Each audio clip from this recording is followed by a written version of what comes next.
Hello, and welcome back to this quiet little corner of history. Turn off the light if you haven't already. Settle your pillow. Feel it shift beneath your head. Feel the filling slowly give way under your weight. Settle it again. Let your body sink, little by little, into the mattress, layer after layer, as if the bed itself were breathing along with you. Notice the weight of the blanket across your shoulders, that soft warmth wrapping around you like sun warmed sand at dusk. There's nothing to solve tonight, nothing to remember, just this voice and time carrying us tonight very, very far away to the long, golden valley of the Nile, where the air smells of wet silt and reeds, and the water moves so slowly it seems half asleep itself. Tonight we're going to walk very slowly through ancient Egypt. We're going to hear 100 small stories about pharaohs who believed themselves gods, about pyramids that took whole generations to rise, about sacred cats and silent mummies, about queens who ruled with more cunning than any man of their age. There's nothing you need to remember, no test at the end. Just let yourself drift, as if floating on calm river water, while the desert stretches out on either side, gold and silent under a sky full of stars. Picture, if you like, the far off sound of an oar dipping in and out of the water, a soft, steady splash, almost like breathing, and the low creak of a wooden boat rocking against the shore. You can close your eyes now if you want. Your mind will stay here, listening, but your body can start to rest. With every fact I tell you, with every ancient name I say, feel your breathing slow down, grow deeper. Feel your eyelids grow a little heavier with each word. There's no hurry. Egypt waited thousands of years already, and tonight it can wait a little longer while you let yourself drift toward sleep, rocked by the same slow rhythm that once rocked an entire people beside their river. There is no rush anywhere in this room tonight, no clock ticking louder than your own slow breath. No reason at all to hold on to a single thought a moment longer than it wants to stay. Let each one rise and drift away on its own, like sediment settling quietly at the bottom of still water. Let's begin slowly with the first of these 100 facts. SS fact number 1 pi s ancient Egypt wasn't really a single, continuous civilization, but a long succession of kingdoms that lasted more than 3,000 years. To get a sense of how much time that is, the gap between the building of the Great Pyramid and the birth of Cleopatra is wider than the gap between Cleopatra and us today. In Egypt, time stretched like sand under the wind, grain by grain, shaping dunes that shifted without anyone ever seeing them move. Think of that vast quiet, generation after generation, under the same blazing sun, beside the same patient river, watching kings pass the way we watch clouds pass. Think of the patience it takes to measure time that way, in whole millennia unhurried, the same way your own breathing is being measured right now, one slow second after another. Perhaps no other ancient people lived with such a clear sense of continuity, generation after generation looking toward the very same golden horizon.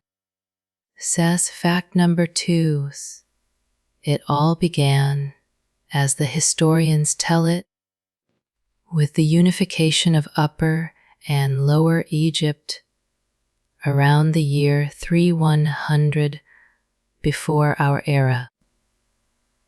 A ruler many call Narmer joined the two lands, the red desert of the north and the green valley of the south, under a single double crown.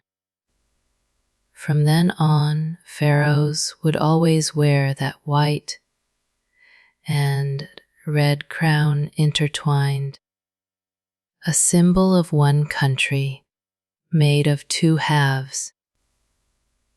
Picture the weight of that crown on a single man's head, the metal cold at dawn, slowly warming under the morning sun, while the whole crowd watched in silence.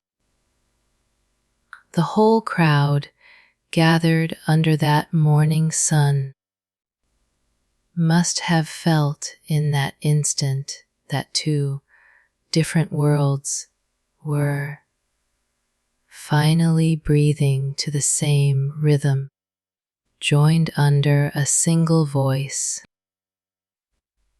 Archaeologists still argue over the exact details of that unification, but the symbol of the two intertwined crowns lasted unchanged for the whole of Egyptian history.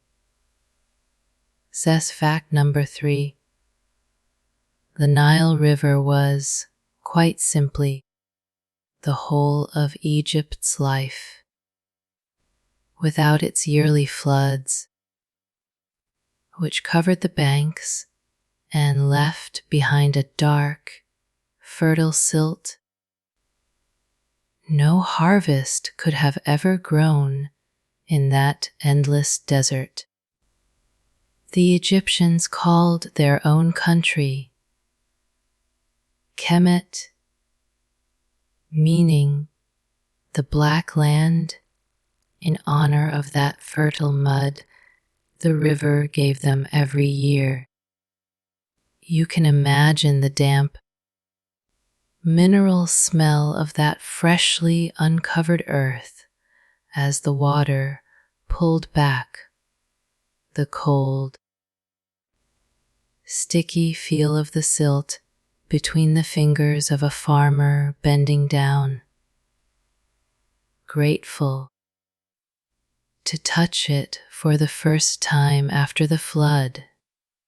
That same mud, dried in the sun for days, became the bricks that ordinary houses were built from, so that the river itself, quite literally, shaped the homes of its own people. Without that yearly gift from the river, none of the wonders still to come in this story could ever have begun. Fact number 4. Beyond the green strip along the Nile, everything was desert, which they called Deshret, the Red Land. That border between green and red was so sharp that, in many places, you could stand with one foot on fertile soil and the other on barren sand, with no transition at all. That line, so clear, also marked for them the border between life and death. On the green side, the air smelled of damp grass and reeds. On the red side, only dry silence and the far-off rustle of wind pushing sand, grain against grain. Under a sun that showed no mercy, travelers crossing that line knew that just a few steps further there would be no shade and no water, only silence and dry heat as far as the eye could see. Foreign visitors arriving in Egypt for the first time were often stunned by that absolute contrast between life and emptiness, joined by a single invisible line. Fact number 5 says, the Egyptians believed the world had risen out of an infinite primordial ocean called Nun, from which a mound of dry earth emerged at the very moment of creation. Onto that mound fell the first ray of sunlight, and from there everything else was born. The gods, humankind, time itself. Many temples were later built to echo that mound. A memory of that first dawn the world ever had. Picture that moment. Total darkness over an endless sea, and then, little by little, a warm golden light touching a damp patch of earth, like the first sunrise that ever existed.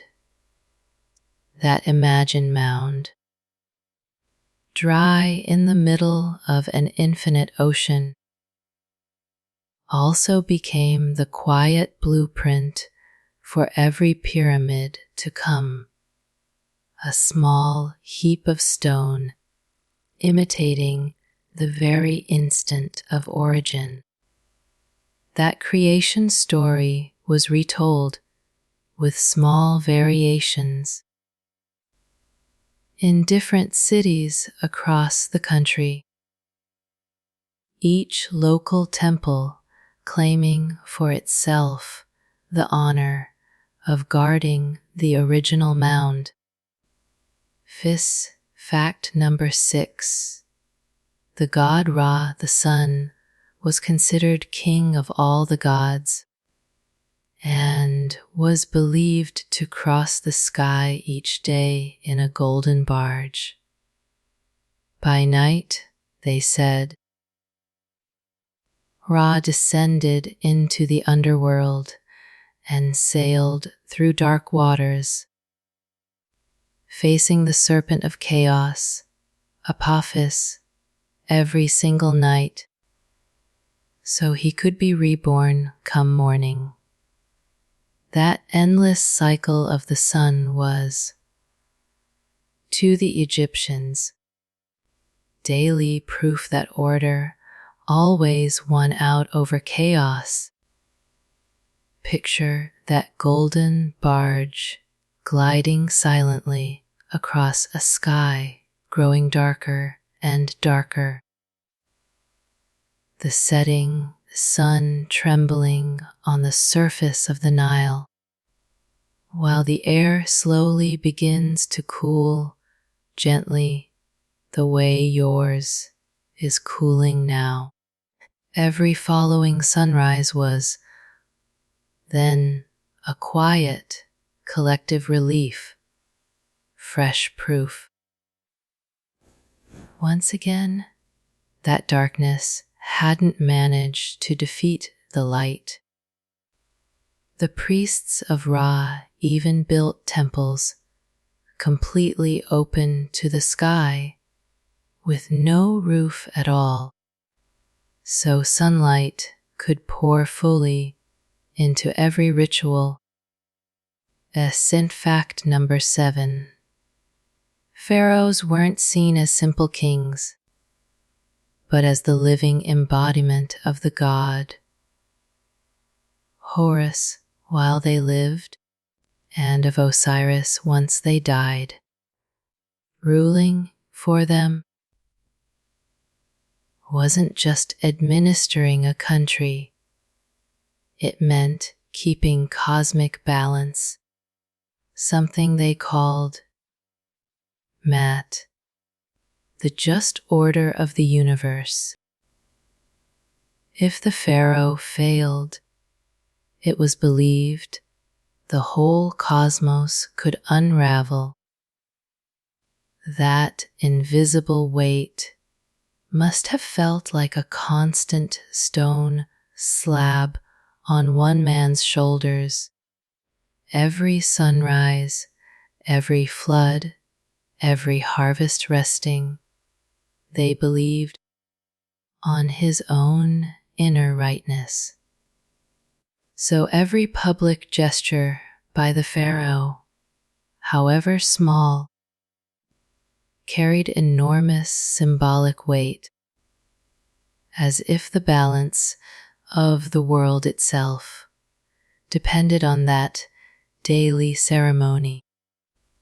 The ancient texts insist, again and again, that no pharaoh ever truly ruled for himself, but as temporary guardian of an order far greater than he was. In fact number 8, Maat was also a goddess, shown as a woman wearing an ostrich feather on her head. It was believed that, at death, a person's was weighed on a scale against that very feather to see whether their life had been just and balanced. A heart heavier than the feather, weighed down by wrongdoing, could not pass into the afterlife. Picture that golden scale in absolute silence, only the faint creak of metal settling as it searched for a perfect balance between a nearly weightless feather and a heart carrying a whole lifetime. It was said that Anubis himself held the scale steady while Thoth beside him calmly wrote down the result on an invisible papyrus. That silent judgment awaited every Egyptian, whatever their rank, a reminder that final justice never told kings and farmers apart. Hess, fact number 9, pause. Now let your mind drift toward the banks of the Nile, where the first pyramids began to rise. The very first, the step pyramid of Saqqara, was designed for the pharaoh Djoser by his architect Imhotep around the year 2650 before our era. Before that pyramid, Egyptians buried their kings in simple rectangular mud brick tombs called mastabas. Imhotep had the idea of stacking several mastabas, each one smaller, one on top of another, like steps rising toward the sky. Picture the white limestone, dust drifting through the warm air, covering the skin and clothing of hundreds of stoneworkers as that stepped silhouette rose, little by little, against the desert sky. That first stepped pyramid, its 6 levels narrowing toward the heavens, set forever the way Egypt would come to understand eternity, something built patiently, stone upon stone. Architects who followed Imhotep would study his original design for centuries, slowly refining the shape until they reached the perfect smooth, sided pyramid. Phas, fact number 10, Phas. Imhotep, the architect behind that first pyramid, was admired so deeply that, centuries after his death, the Egyptians came to worship him as a god of medicine and wisdom. He is, perhaps, one of the first ordinary human beings, not a king, not born divine, to be raised to the rank of a god purely through his own achievements. His name means, quite beautifully, the one who comes in peace. Think of that name repeated in whispers, generation after generation, long after his own face and his own voice had faded into the silence of time. In time, the sick from across the country traveled to temples built in his honor, seeking in his ancient name a comfort that the medicine of the day couldn't always provide. Some historians today even consider him one of the first documented physicians in history, long before that very word existed. Fact number 11. The Great Pyramid of Giza, built for the pharaoh Khufu around the year 2560 before our era, was, for nearly 4,000 years, the tallest structure ever built by human hands. It's estimated to contain more than 2 million stone blocks, each weighing an average of 2.5 tons. It wasn't surpassed in height until the building of Lincoln Cathedral's spire in England.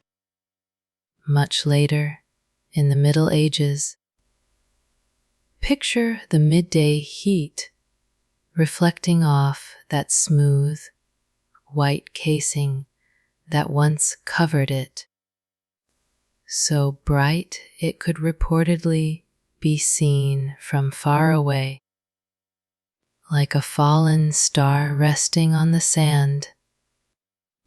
Deep within, beneath the surface, the temperature stayed cool and steady, completely untouched by the scorching midday heat outside.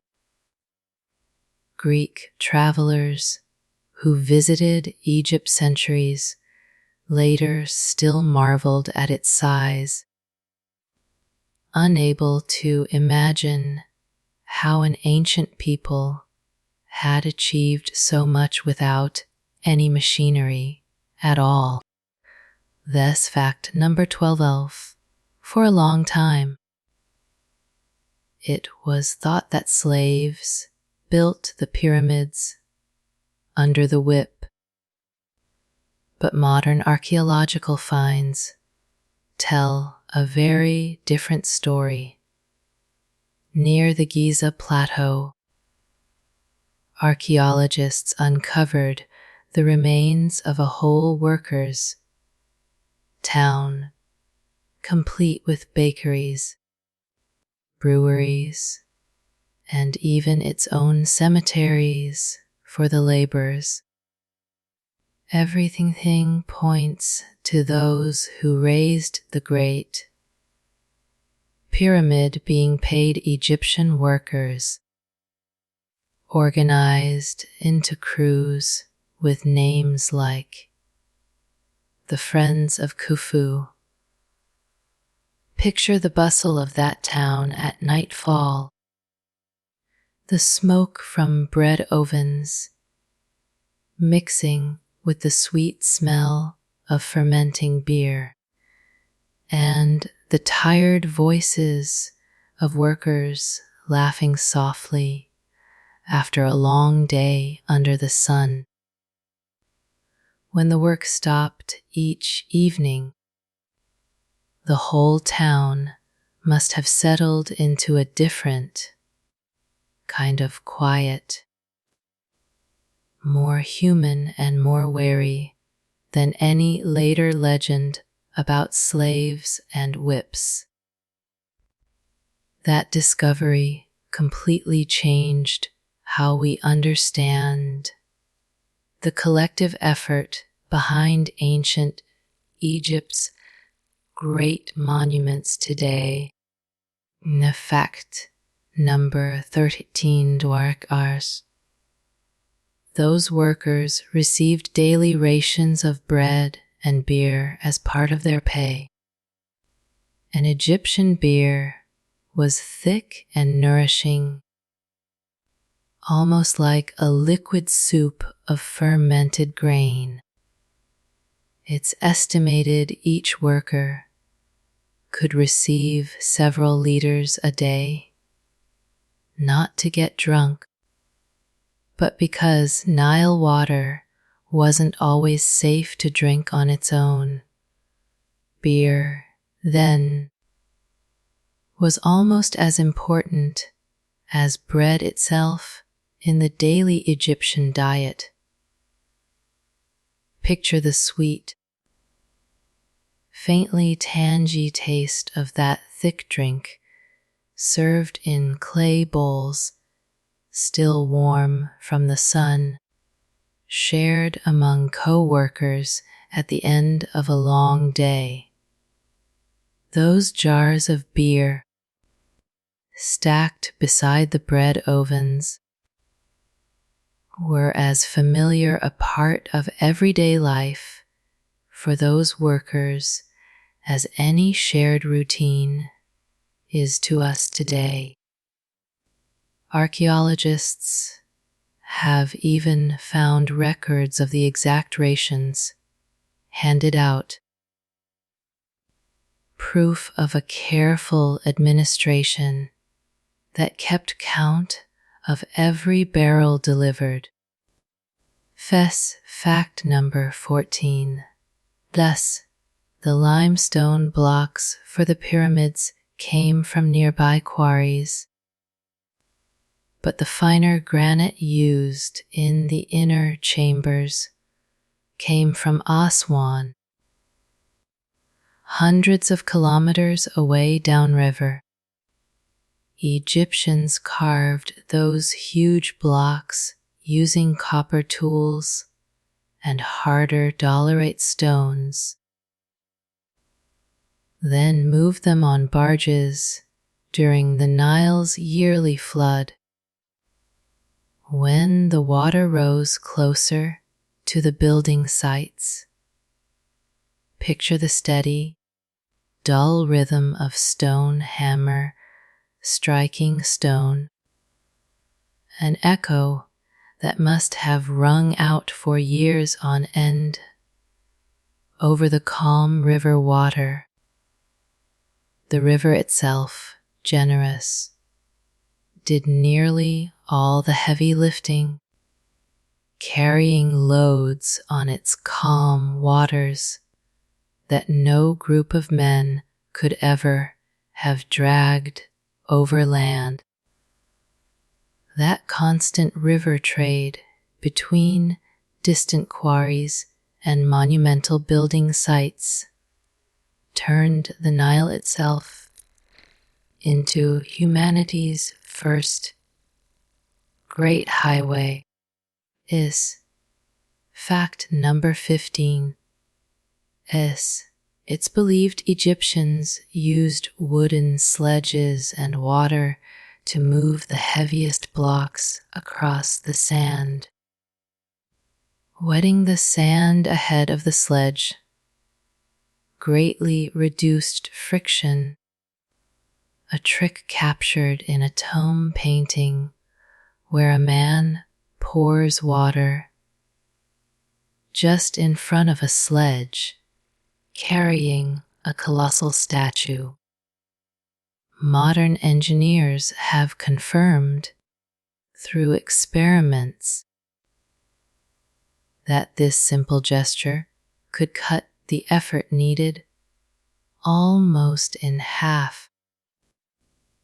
Picture the wet shine of that dampened strip of sand under the sun and the soft, dragging sound of wood sliding over it, almost without resistance.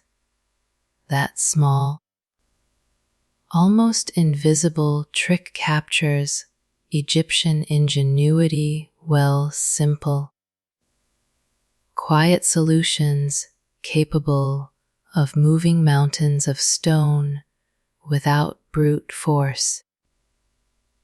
That small technical detail, caught by chance in a funerary painting, is one of the few visual records we have of the real construction process.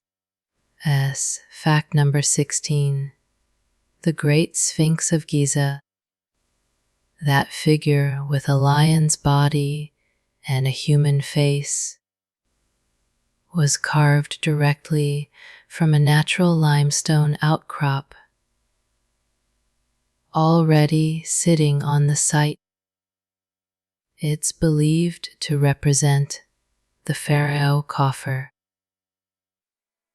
and to have been carved shortly after the building of his pyramid, the second of the three great ones at Giza. For centuries it lay partly buried under desert sand, until successive excavations gradually uncovered it. Picture that enormous head barely rising above a sea of golden dunes. wind whistling softly around features worn down by millennia of sand and sun.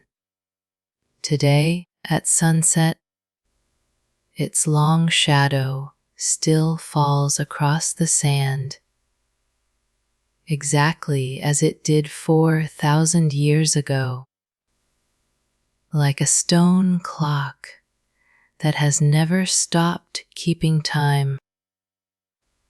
During and after the Ottoman period, European travelers sketched the Sphinx again and again, captivated by its lonely silhouette rising out of the sand.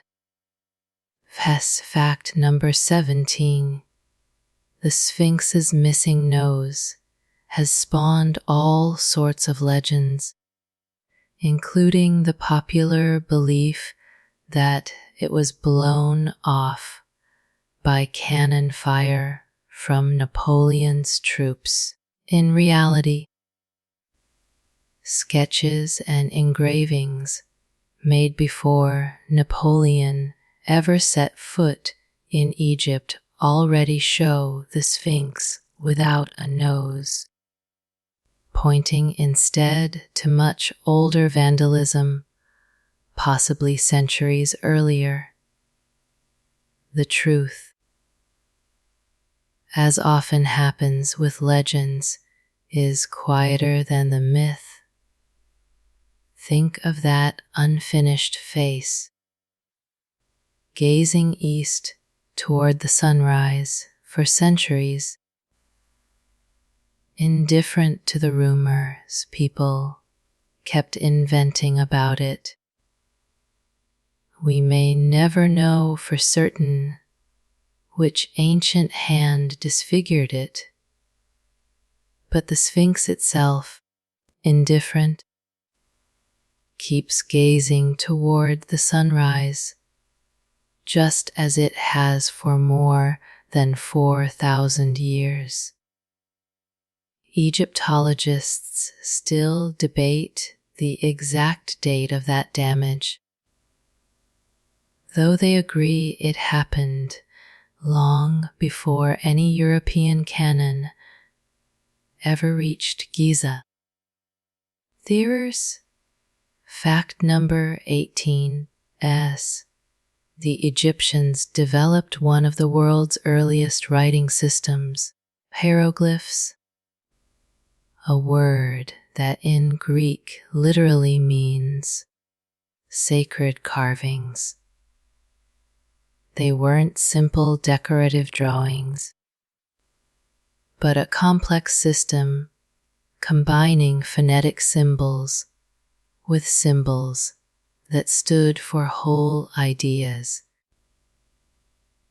They were used mostly in religious and monumental settings, while everyday life relied on a much faster cursive script called hieratic.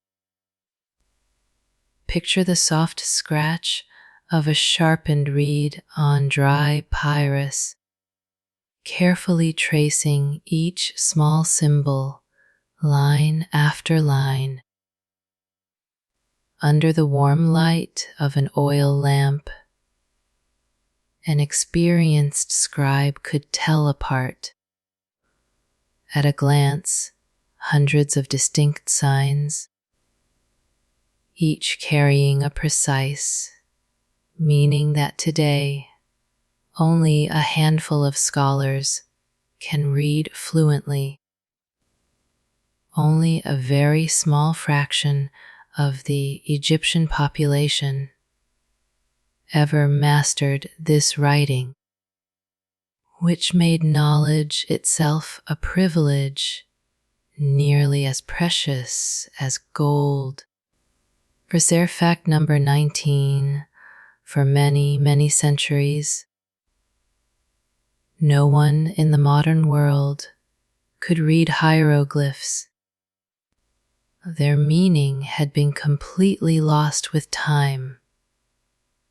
Everything changed in 1799 when French soldiers found, near the town of Rosetta, a stone slab bearing the same text, written in 3 different scripts: hieroglyphic, Demotic, and ancient Greek.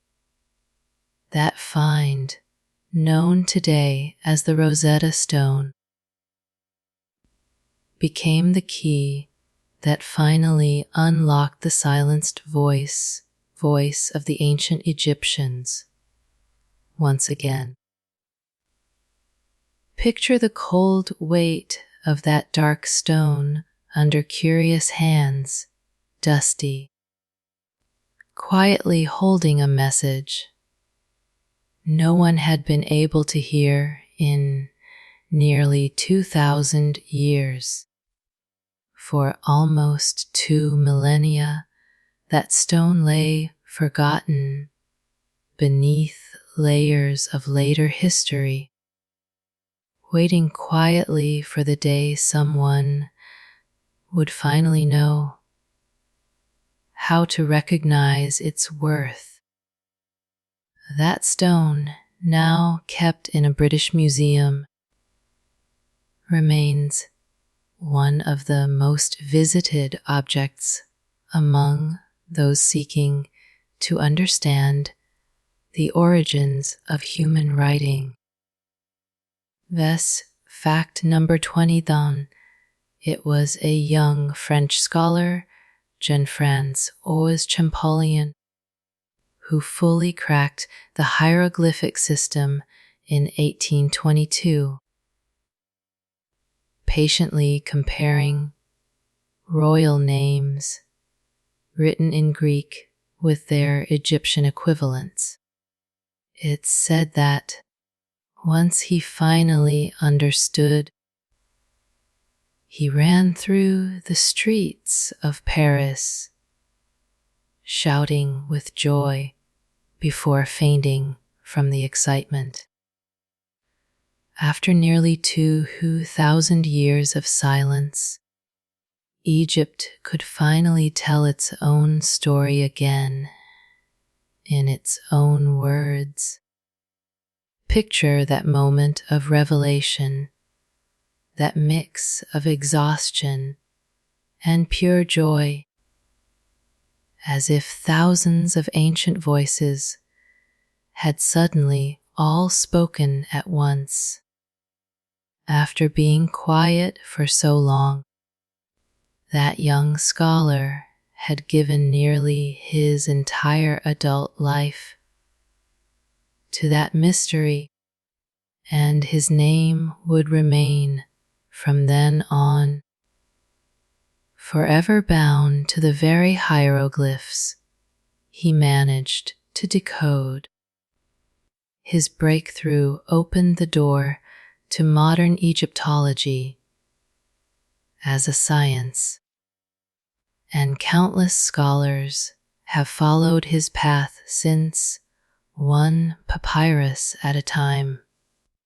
Now, breathe slowly. Let the desert sand cover for a moment whatever thoughts the day left behind, the way wind smooths every dune until it's flat and silent again. Let's keep going, very gently, among temples and tombs. Fact number 21.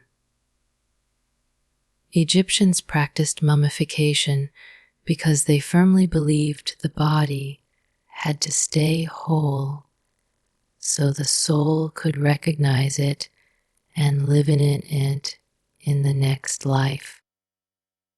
The full process could take up to 70 days and included several stages, carefully overseen by specialized priests.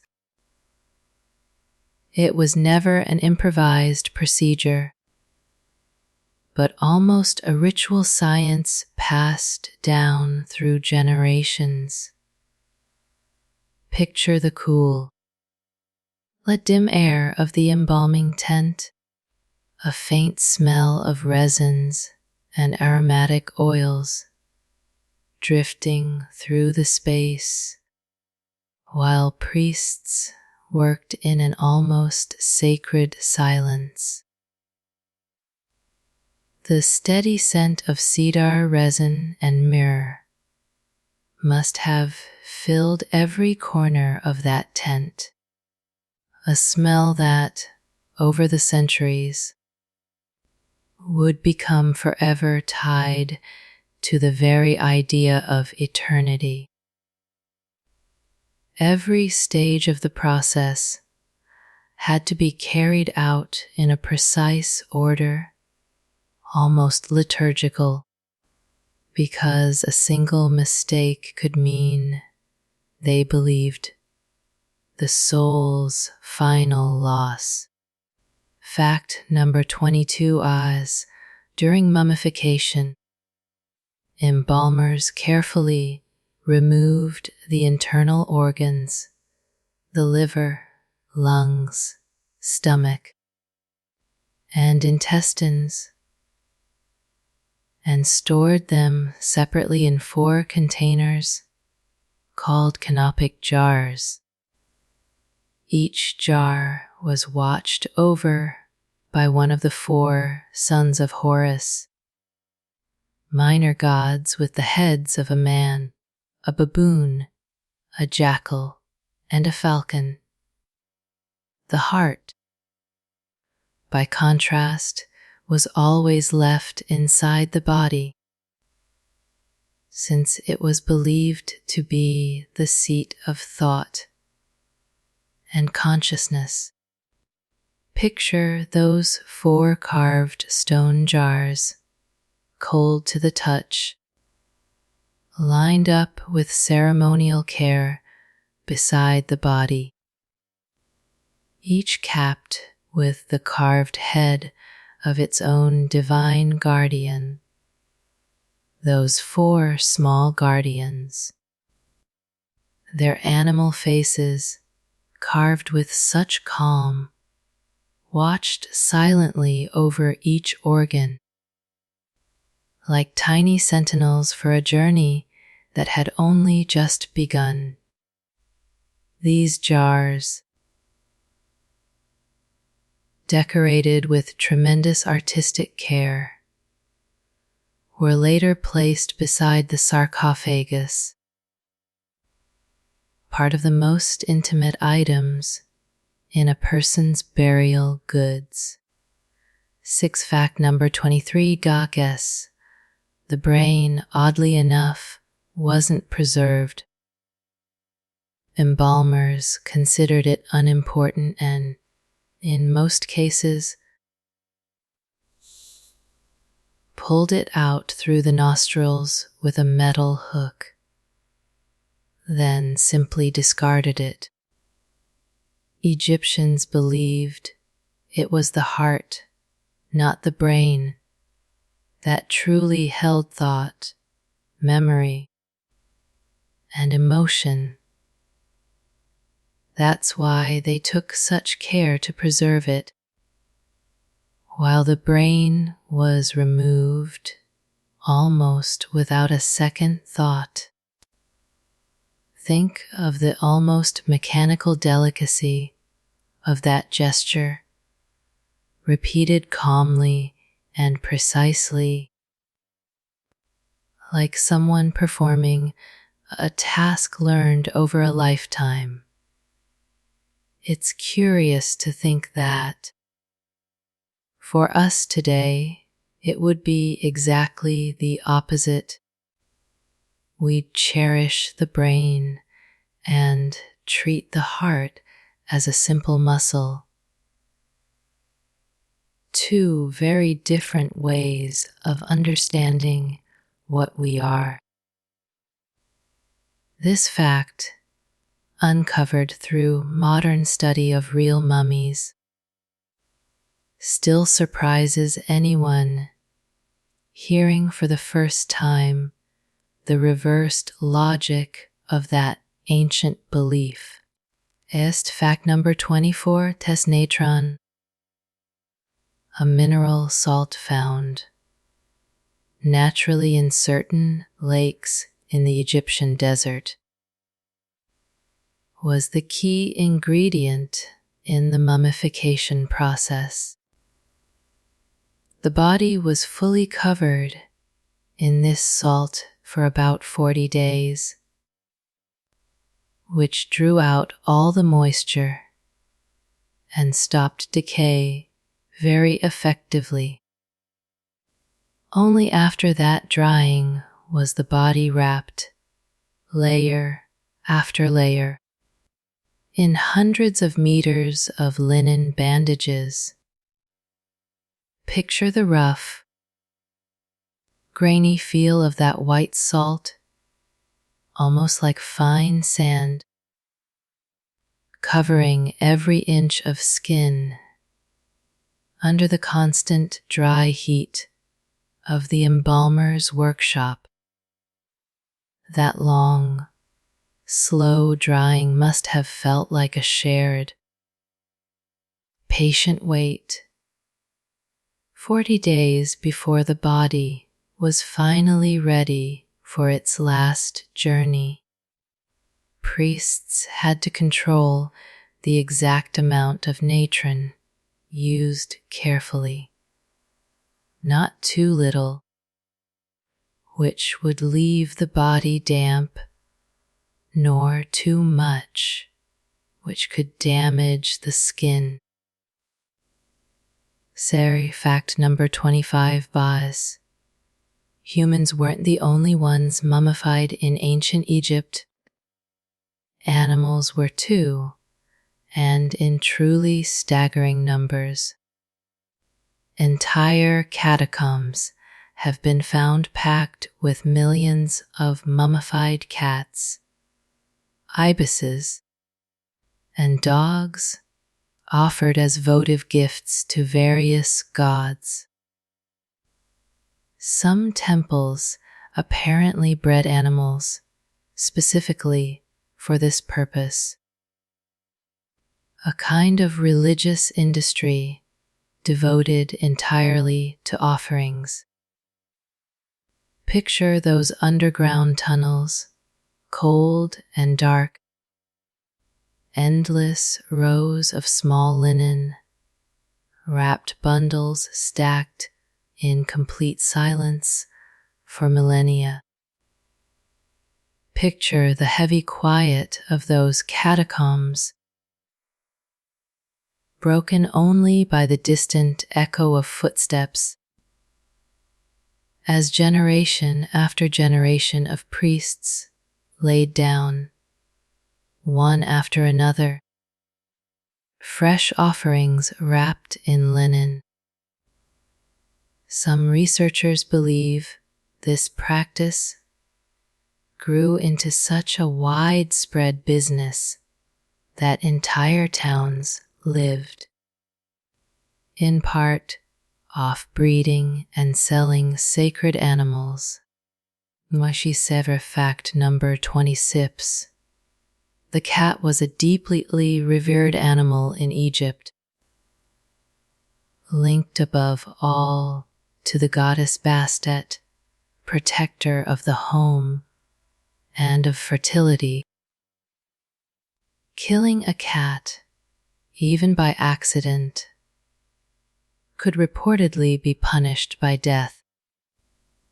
According to some ancient sources, one story, perhaps a bit exaggerated, says that when a cat died naturally in an Egyptian household, the whole family shaved off their eyebrows in mourning. Picture the soft purring of a cat asleep beside a brazier, its warmth shared with the whole family, like a small, quiet guardian of the home. That genuine affection for such a small animal reveals something tender about the Egyptians themselves, a people able to find the sacred even in the calm purring of a household pet. Modern studies of cat mummies have even revealed the kind of diet these privileged animals received while living in the temples. Fact number 20, the dung beetle. That insect pushing little balls of dung across the ground was considered sacred, representing the god Khepri linked to the rising sun. Egyptians saw in that simple act, rolling a sphere forward, a reflection of the sun itself, which each day was pushed across the sky. That's why millions of scarab amulets were made, many placed directly on the chests of mummies. Picture the blue, green shine of those faience amulets, cool to the touch, carefully placed exactly where a heart once beat. Every sunrise, then, was also a small, quiet tribute to that patient insect whose daily act of pushing became, without it ever knowing, a symbol for an entire people. This tiny insect appears in jewelry, seals, and amulets all across Egypt.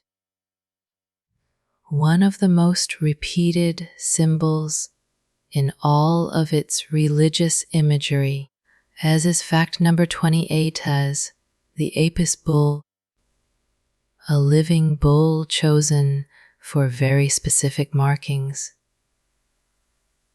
A white triangular patch on its forehead, among other signs, was considered the living embodiment of the god Ptah in the city of Memphis.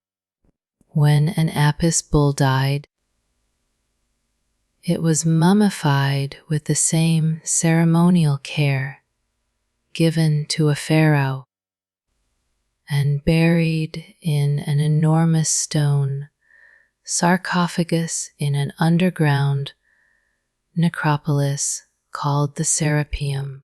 Afterward, priests searched the whole country for the next bull bearing the right markings to succeed it. Picture the deep echo of priests' footsteps in those underground corridors, among granite sarcophagi as large as small rooms. The whole population must have celebrated with real joy every time a new sacred bull was found, as if the god had decided once again to walk among them. The Serapeum,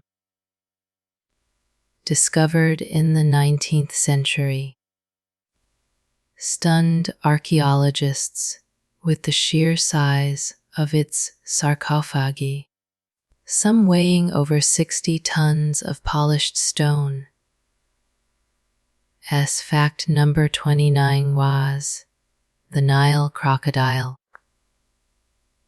feared and respected in equal measure, was linked to the god Sobek, lord of the waters and of the fertility brought by the river's flood. In some temples dedicated to Sobek, living sacred crocodiles were kept, fed by priests and even decorated with jewelry on their legs.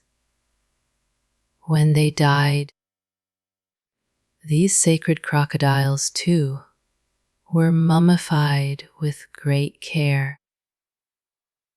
Picture the wet gleam of those scales under the sun, moving slowly through a calm pool inside the temple grounds. Let you're entirely unaware of the reverence they inspired. Those jewels shining beneath the murky water must have seemed, to the priests, quiet proof that even the river's most feared creatures deserved devotion and care. Temples dedicated to Sobek were concentrated mainly in the Fayum, a region where the marshy landscape itself naturally favored these animals. Fact number 30 Gress now. Let your mind drift down for a moment toward the hidden valley where the kings rest. The Valley of the Kings, on the west bank of the Nile near modern De Luxor, was chosen as a burial site because its narrow valley shape, overlooked by a naturally pyramid-shaped mountain, offered both protection and perfect symbolism. There, dozens of royal tombs were carved directly into the desert rock, hidden away. Picture the total silence of that valley at dusk, the rock still radiating the day's heat, shadows stretching slowly between the golden cliffs. The silence of that valley, let broken only by wind moving through the rocks, must have felt like the silence of eternity itself, a place where time seemed to stop completely. The discreet layout of the entrances, often hidden within the rock, aimed to protect the pharaohs from the looting already feared even in antiquity. The fact number 31 Tournage. The most famous tomb in the whole valley is, without question, that of the young pharaoh Tutankhamun, found almost intact in 1922 by the British archaeologist Howard Carter. Unlike nearly every other royal tomb, which had been looted by thieves in antiquity, Tutankhamun's still held thousands of original objects, chariots, jewelry, gilded furniture, and, of course, his famous solid gold funerary mask. Picture the sudden flicker of a candle lighting up for the first time in 3,000 years, gold surfaces that had sat in total darkness since the day the tomb was sealed. Howard Carter must have held his breath for long seconds, aware that his own eyes were the first, in 3,000 years, let to fall on those sleeping treasures. This discovery is still considered, to this day, one of the most important moments in all 20th Century World Archaeology. Fact number 32. Tutankhamun died as barely more than a teenager, somewhere between 19 and 20 years old, and for a long time his death fueled theories about murder and curses. Modern CT scan studies point instead to far more earthly causes: a broken leg, possibly infected, combined with a severe case of malaria. The legend of the tomb's curse turned out almost certainly to be an invention of the sensationalist press of the time. Think of that young king, frail and sick, ruling a vast empire while his own body silently fought a fever that eventually overcame him. That boy, forced to rule before he'd even finished growing up, likely never imagined that his short reign would become, thousands of years later, the most famous of them all. Researchers continue analyzing his DNA and remains with new technologies, revealing bit by bit more details of his brief, fragile life. Fact number 33. Tutankhamun's funerary mask, made of solid gold inlaid with lapis lazuli, quartz, and obsidian, weighs around 11 kilograms. It's probably the single most recognizable object in all of ancient Egyptian art, and yet it belonged to a minor pharaoh who ruled barely a decade and left behind no great military victories. One can only imagine, then, the splendor that must have filled the tombs, now lost, of the truly great, powerful pharaohs. Picture the cold weight of that solid gold, its polished surface reflecting candlelight, each streak of blue lapis lazuli shining like a small fragment of night sky. Just imagine the weight of that gold resting on the young king's serene face, a weight that even death never fully lifted from him.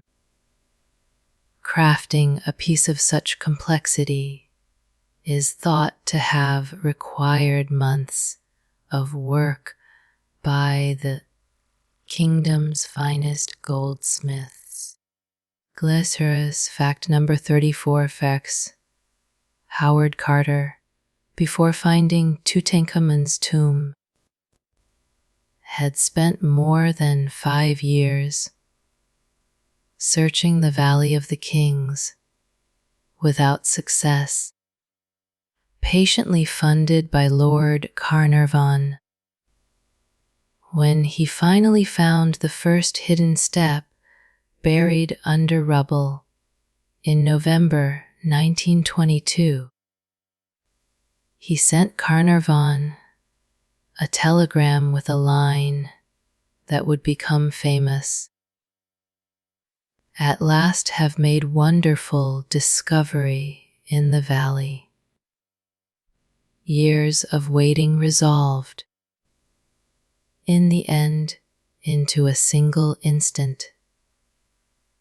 Picture the dust slowly rising under the shovel, the racing heart of a man who'd spent years waiting for exactly that hollow sound beneath his feet. Those 5 years of waiting, full of doubt and dwindling funds, dissolved completely in the exact moment the shovel finally struck carved stone. That telegram, kept today as a historical artifact, sums up, in just a few words, one of the most thrilling moments in all of a modern archaeology. Fact number 35, Fabrices, peering for the first time into the sealed chamber, candle in hand. Lord Carnarvon asked Carter what he could see. Carter answered, his voice caught with emotion, simply, wonderful things. Behind him, in the dim light, gleamed golden objects no human eye had seen in more than 3,000 years. Picture that small, trembling flame pushing the darkness gently aside, revealing golden gleams one after another, like stars slowly appearing in a darkening sky. The silence that followed those words must have felt almost sacred, the kind of silence that only comes when something truly extraordinary has just happened before your very eyes. That brief phrase became, over time, one of the most quoted lines in the entire history of archaeological exploration. Let your eyes grow heavy. Let your breathing sink a little deeper into the pillow. Each breath out a little slower than the last. Let's keep walking very slowly among queens and golden temples. Fact number 36. SS. Hatshepsut was one of the very few women to rule Egypt with the full title of pharaoh. Not merely as queen consort, she came to the throne around 1479 before our era, first as regent for her young stepson, Thutmose Athru, and later as full ruler in her own right for more than 20 years. Her reign is remembered as a time of great prosperity, flourishing trade, and ambitious building projects. Picture her mortuary temple at Deir el-Bahari. Its white terraces, cut against the reddish cliff, bathed in golden late daylight. Under her rule, caravans loaded with exotic goods regularly crossed the desert, carrying with them a quiet sense of prosperity felt in every corner of the kingdom. Mining expeditions were also sent to the Sinai Peninsula under her reign, extending the reach of the kingdom's trade even further. In fact number 37 as to legitimize her rule in a world dominated by men. Hatshepsut had herself shown in statues with the traditional attributes of a pharaoh, including the ceremonial false beard worn by all Egyptian kings, regardless of their actual sex. This wasn't some naive deception, but a very clear visual language. Egyptian art depicted power, not necessarily the exact physical body of the ruler. Picture the light weight of that braided false beard, tied with thin ribbons under the chin, more symbol than disguise. That false beard, tied on each morning with ritual care, became a quiet reminder that power in Egypt spoke its own language, separate from the body itself. Modern Egyptologists see her reign as an early, remarkable example of skillful political leadership in a deeply patriarchal setting. As fact number 38 das, after Hatshepsut's death, her successor, Thutmose III, ordered many of her monuments and statues destroyed or defaced, and her name erased from several official lists of pharaohs. For centuries, this left her reign nearly forgotten by history. Only in modern times, with thanks to archaeology, was her figure rescued from the silence she'd been condemned to. Picture the sound of a chisel scraping stone, patiently erasing an entire name, syllable by syllable, until nothing but a smooth, mute surface remained. And yet no amount of chiseling could fully erase the trace of her achievements, which survived, hidden in temples and papyri, until modern archaeology brought it back into the light. Despite that attempt to erase her, enough inscriptions survived in remote places for her story to be, centuries later, almost fully pieced back together. Fact number 39 is Nefertiti, whose name means "the beautiful one has come," was the great royal wife of the pharaoh Akhenaten. In the 14th century before our era, her painted bust, now kept in a museum in Berlin, is one of the most reproduced images in all of ancient art. Admired for the almost hypnotic serenity of her face, and yet her tomb has never been found with certainty, which still fuels archaeological theories to this day.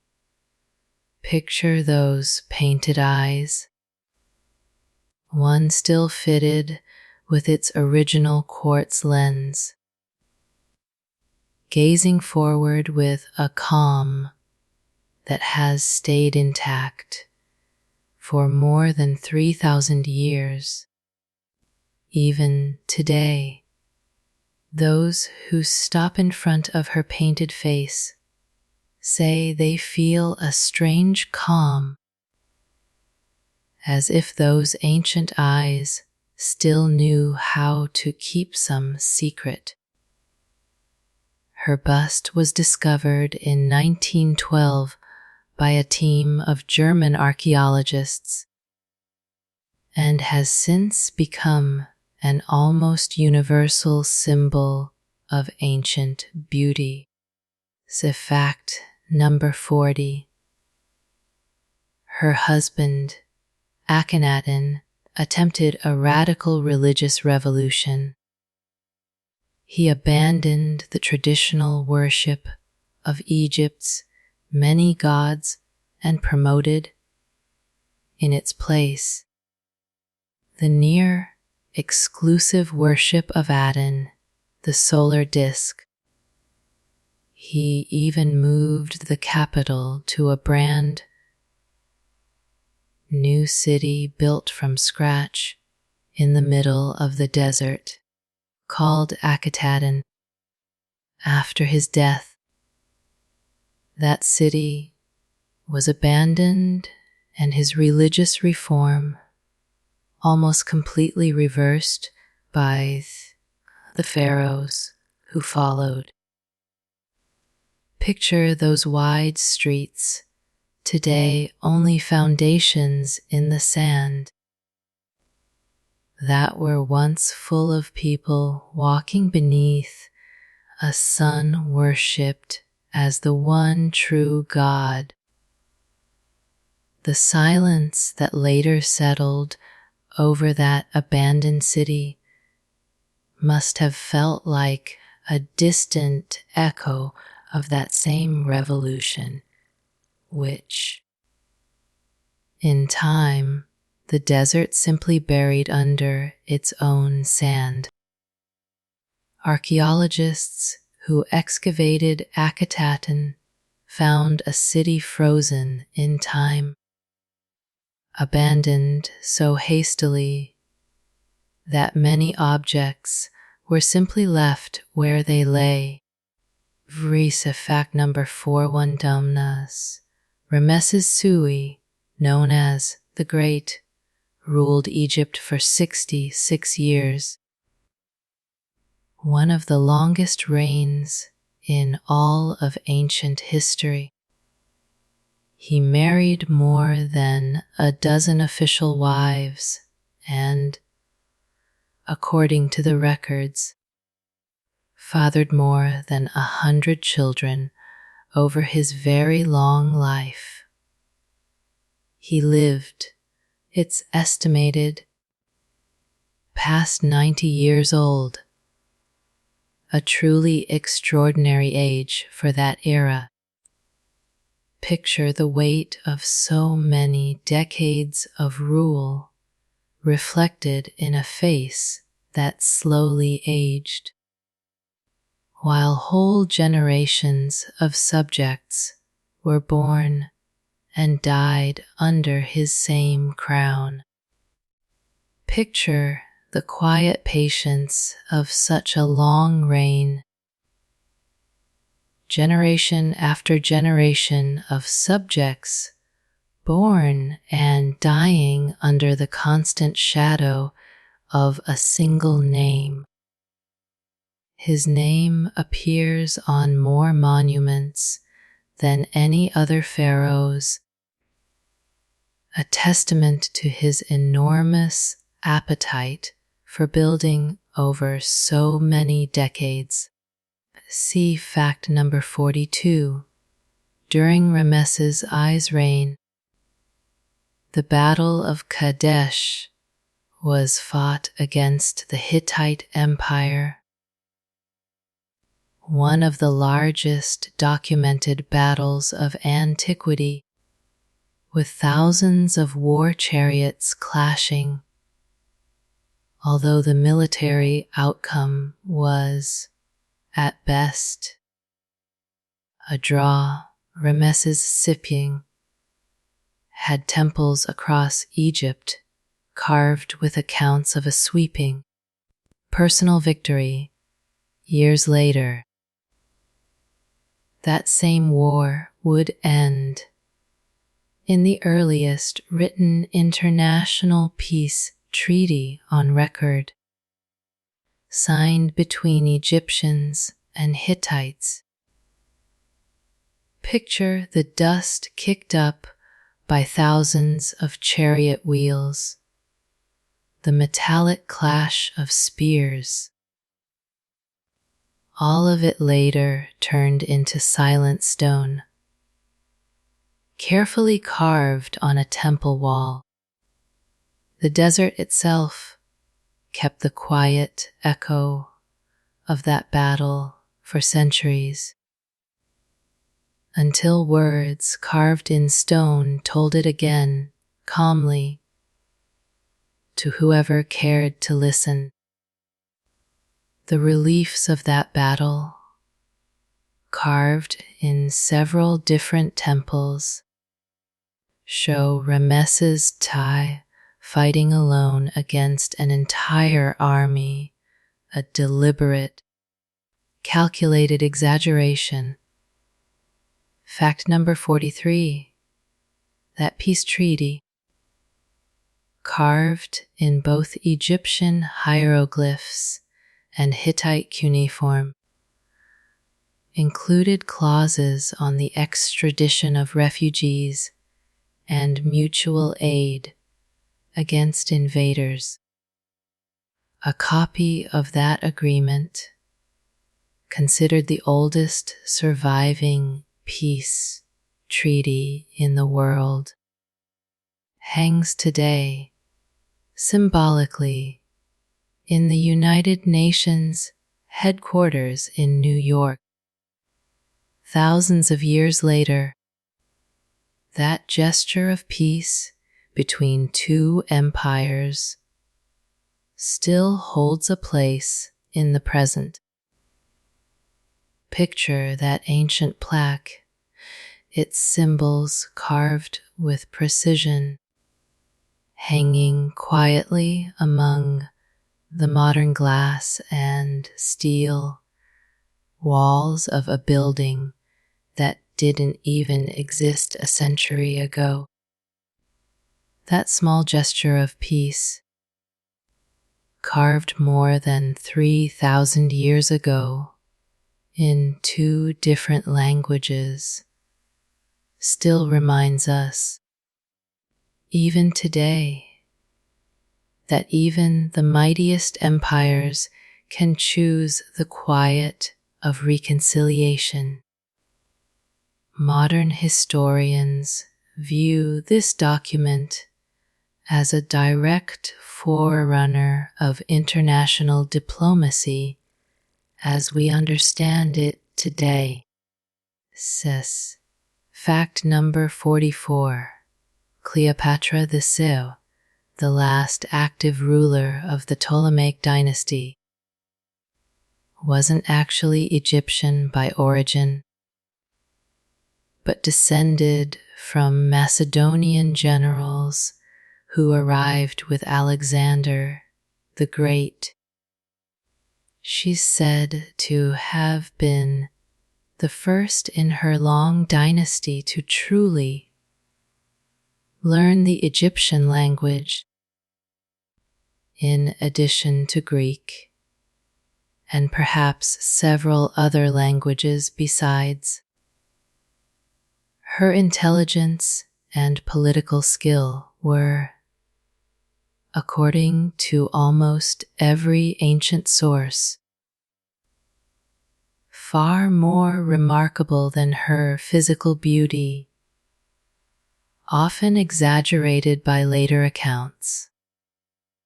Picture her voice shifting easily from one language to another, from Greek to Egyptian, perhaps to Aramaic, all in the same conversation. With the same ease, you're now letting go of every thought. It said her voice, able to move so naturally from one language to another, captivated listeners long before her face ever had the chance to. Her education, carefully overseen from childhood, included philosophy, rhetoric, and the sciences. shaping her into one of the most accomplished rulers of her age. Fes. Fact number 45. Thus, Cleopatra lived closer in time to the building of the empire state building than to the building of the Great Pyramid of Giza. When she was born, Khufu's pyramid was already more than 2,500 years old, a number almost impossible to grasp, even for the Egyptians of her own time. In Egypt, time piles up in layers, folding over one another, like the river's own silt. Year after year, silently, it's worth pausing on that thought for a moment to truly feel just how deeply ancient Egypt is and how recent, by comparison, everything else we know really is. This comparison, often repeated by modern popular historians, helps make sense of the truly vast scale of Egyptian time. Now, let your mind drift again, this time toward the quiet temples lining the river. Let their giant columns, carved like stone papyrus stalks, still warm from the fading heat of the day. Fact number 46. The Temple of Karnak, dedicated mainly to the god Amun, was expanded and reworked over nearly 2,000 years by generation after generation of pharaohs. Its great hypostyle hall holds 134 massive columns, some over 20 meters tall, arranged like a true forest of stone. Walking among them must have felt, to the ancient Egyptians, like stepping into a temple built on the very scale of the gods. Picture the cool shade among those enormous columns, the air still and heavy. Small shafts of light filtering down like suspended beams caught in the dust. The echo of one's own footsteps, multiplied among so many columns, must have sounded like a constant murmur, almost like breathing shared by the whole temple. Excavations at Karnak continue to this day, uncovering new layers of construction added by pharaohs who ruled centuries apart from one another. Fact number 47. Yes, Egyptian temples weren't, as many imagine, places open to the general public. Only priests, after very strict purification rituals, could enter the sanctuary, the innermost chamber where the god's statue was kept. Ordinary people took part in worship mainly during festival processions, when the sacred statue briefly left the temple, carried on a ceremonial barge. Picture the excited murmur of the crowd, the smell of incense drifting through warm air, as the golden barge moved slowly forward on the shoulders of the priests. That brief public appearance of the sacred statue must have felt like a rare, precious gift, a moment of closeness to the divine that people waited for or patiently all year. That restricted access to the inner chambers reinforced, for ordinary people, a sense of mystery and awe toward what was truly sacred. Fact number 48. Abu Simbel, the great rock-cut temple built on Ramesses II's orders, was aligned with such astronomical precision that, twice a year, sunlight at dawn reached all the way into the sanctuary to light up the statues inside.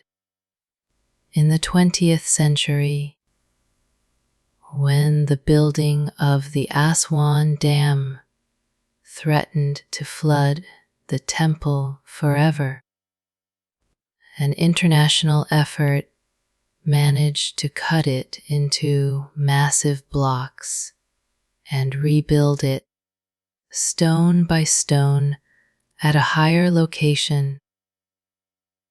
Even that delicate solar alignment was preserved with precision in the move.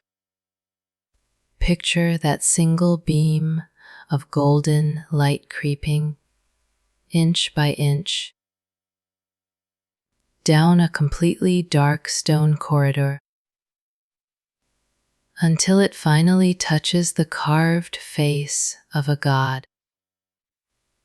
The international effort that saved that temple piece by piece is a quiet reminder that even today we're willing to move mountains, quite literally, to protect what the past has left us. That international rescue, funded by dozens of countries, is considered today one of the greatest achievements in world heritage conservation. Sex fact number 49. The obelisk, that single carved needle of stone, represented a petrified ray of sunlight dedicated almost always to the god Ra. Carving and transporting a single obelisk could take years of work, and setting it upright required extraordinarily sophisticated engineering for its time. Today, there are more original Egyptian obelisks outside Egypt in cities like Rome, London, Paris, or New York than inside the country itself.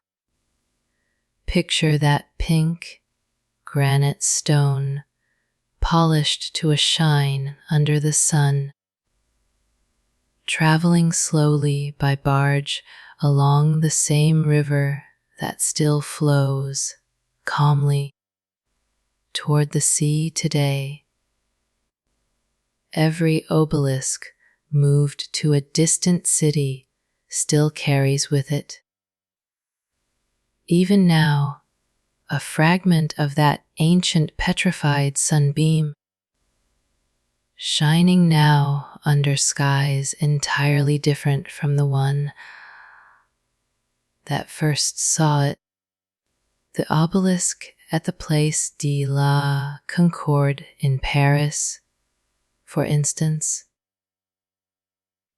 was an Egyptian diplomatic gift given in the 19th century. Avec fact number 50 dawns. Pause here for a moment at the halfway point of our journey. We've made it through 50 small stories now, and there's still a whole night ahead of us. There's nothing more you need to do than keep breathing slowly while the voice keeps telling this long, golden story beside the river, as slow and as steady as the Nile's own current. There's still the other half of this long, golden night left, so there's no need to rush. The river and this voice will still be here with you for as long as you need. This pause, placed right at the center of the story, is also a small reminder that resting halfway through never hurts. Sycophant number 51, papyrus, made from a plant that grew abundantly in the Nile's marshes, was one of the great Egyptian inventions that changed the history of writing across the whole ancient world. Thin strips were cut from the stalk, layered crosswise, and pressed together until they formed smooth, sturdy sheets. Egyptian papyrus trade spread across the entire Mediterranean, and it's actually where the word paper comes from in many modern languages. Picture the green, fresh smell of those freshly cut stalks and the soft, wet sound of the strips being woven together under skilled hands beside the riverbank. Those smooth sheets, once dried in the sun, later traveled by ship to distant lands, carrying with them the faint smell of the river where they were born. Papyrus production became so important that the Egyptian state itself closely controlled its manufacture and export. See fact number 52. Scribes held a hugely prestigious place in Egyptian society, since literacy was a privilege reserved for very few. Learning to write hieroglyphs and hieratic could take years of disciplined training, often starting in childhood in special schools called houses of life. A scribe was exempt from physical labor and from taxes, a highly coveted status in that society. Picture the low murmur of children repeating symbols aloud over and over, sitting cross, legged on reed mats in the cool shade of an inner courtyard.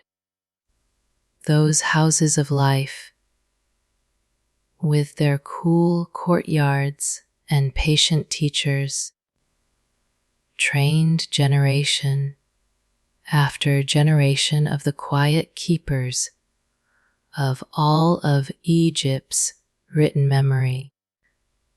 Many scribes began their training by copying classic texts over and over, memorizing whole passages before ever learning to write their own.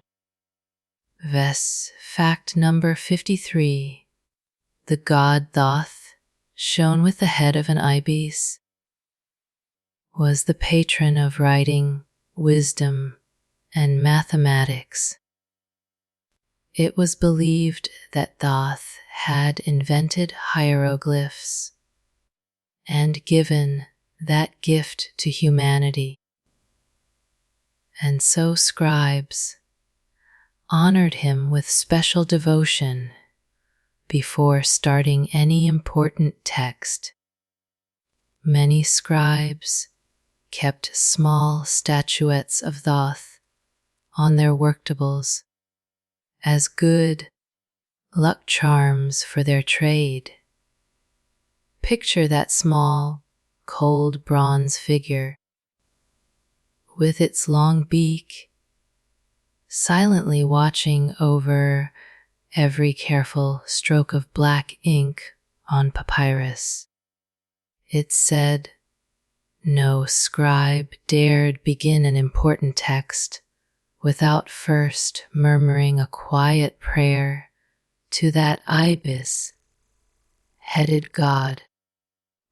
Some temples dedicated to Thoth held entire libraries of papyrus scrolls. Let true archives of knowledge built up over generations. Say fact number 54.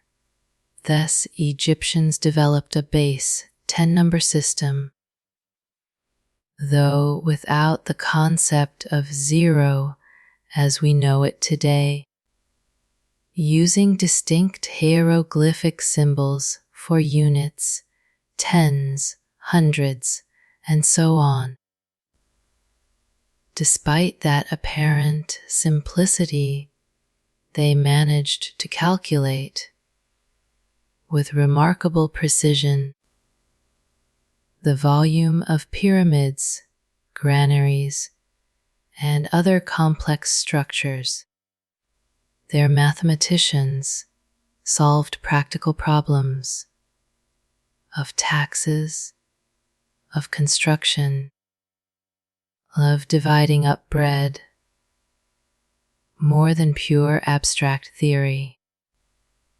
Picture the scratch of a reed pen on papyrus, drawing neat columns of symbols, while outside the midday sun falls straight down on the granaries.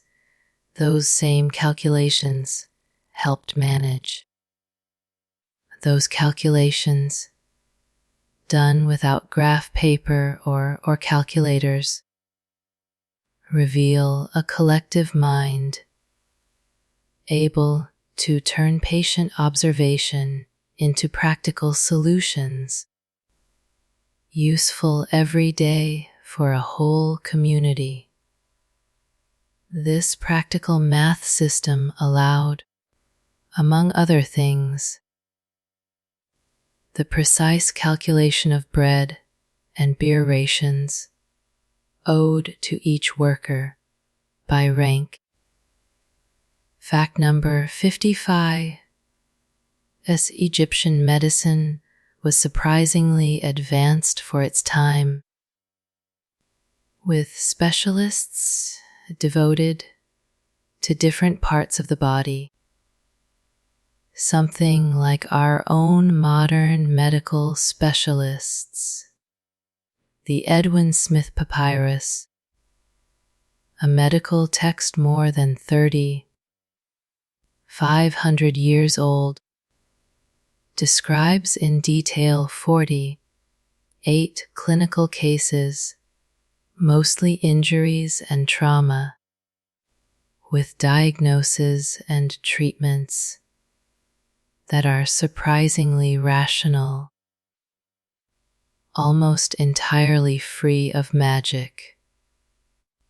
Picture the steady hands of an ancient physician, calmly examining a wound by the light of an oil lamp, quietly consulting the papyrus laid open beside him. That medical papyrus, preserved with almost reverent care, shows that human curiosity about our own bodies is as old as civilization itself. Other Egyptian medical papyri, like the Ebers papyrus, add hundreds more remedies and formulas for treating different ailments. Sex fact number 56. Egyptian doctors already performed procedures like stitching wounds, splinting broken bones, and even simple forms of surgery. Traces of prosthetics have been found, like a wooden and leather toe discovered on a mummy, designed with remarkable ergonomic care to make walking more comfortable. Honey, thanks to its natural properties, was often used as an antiseptic dressing on open wounds. Picture the soft, sticky texture of honey spread carefully over a linen bandage, its sweetness mixing with the smell of nearby medicinal herbs. That golden honey, kept in small clay jars, must have been a normal part of any Egyptian household's medicine cabinet, sweet and useful all at once. These medical practices would later influence Greek medicine, which drew on much of the knowledge built up along the Nile Valley. Fact number 57 is Egyptian wine, made mostly in the Nile Delta, was stored in sealed jars bearing a kind of label with the harvest year and the vineyard of origin, and even the name of the person responsible for making it. It's, in a sense, one of the earliest known quality labeling systems in the whole history of wine. Wealthier Egyptians took pride in telling apart different vintages and wine regions across the country. Picture the hollow sound of clay being sealed shut and the deep, fruity aroma barely escaping through the damp clay stopper. Those jars, lined up in cool, dark cellars, must have given off, month by month, an ever stronger smell, a quiet sign that the wine was aging well. Archaeologists have even managed to identify, thanks to these labels, the most prestigious wine regions of ancient Egypt. Fact number 58. Bread was, alongside beer, the most basic staple in the daily Egyptian diet, made in dozens of shapes and varieties, from flatbreads to loaves shaped like animals or people for festive occasions. Real loaves of bread have been found, still preserved after thousands of years in tombs. thanks to the desert's extremely dry climate. Some of those Louvres contained so much sand mixed into the flour that Egyptian mummies' teeth often show heavy wear. Picture the heat of the clay oven, the warm, toasted smell of fresh bread, mixed faintly with the fine dust that always drifted through desert air. Even so, that bread shared at the family table remained, despite the sand mixed into the flour, a small daily pleasure that brought the whole household together. As evening fell, some ritual breads were baked in specific shapes, meant for particular offerings, each shape carrying its own symbolic meaning. Fact number 59, Zai makeup. That dark line so characteristic of Egyptian art wasn't just a beauty touch. The kohl used to paint the eyelids, made from galena and other minerals, also served to protect against harsh sun glare and possibly against certain eye infections. Both men and women, across all social classes, wore this makeup regularly. Even the god Horus was sometimes shown with those same dark lines around his eyes.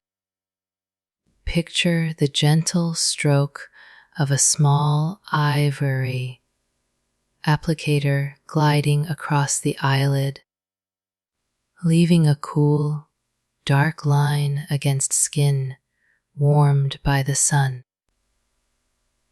That simple, daily act of lining the eyes each morning must have felt like a small ritual of protection, as routine as it was necessary under a sun that gave no rest. Modern studies have confirmed that certain ingredients in that makeup did indeed have beneficial antibacterial properties for eye health. Fact number 60, Das now. Let your mind drift once more toward the Nile, that vein of water holding everything together, its surface glowing softly under the moon. The Egyptian calendar, one of the oldest and most precise in the world, was built around 3 seasons based directly on the river's cycle: flood, planting, and harvest. Each season lasted roughly 4 months, and all social and farming life turned around that natural rhythm of the water. That slow rhythm of 3 seasons also shaped the inner rhythm of the people themselves, who learned to wait patiently for each new flood, unhurried, year after year. This 3-season system would go on to influence, centuries later, how other Mediterranean civilizations organized their own farming calendars. Fact number 61. Egyptians noticed that the star Sirius reappeared in the sky just before dawn, almost exactly around the same time of year, the Nile's flood began. From that astronomical coincidence, they developed a solar calendar of 365 days, remarkably close to the year's actual length. That astronomical knowledge, born of patient study of the night sky, later proved essential for farming across the whole country.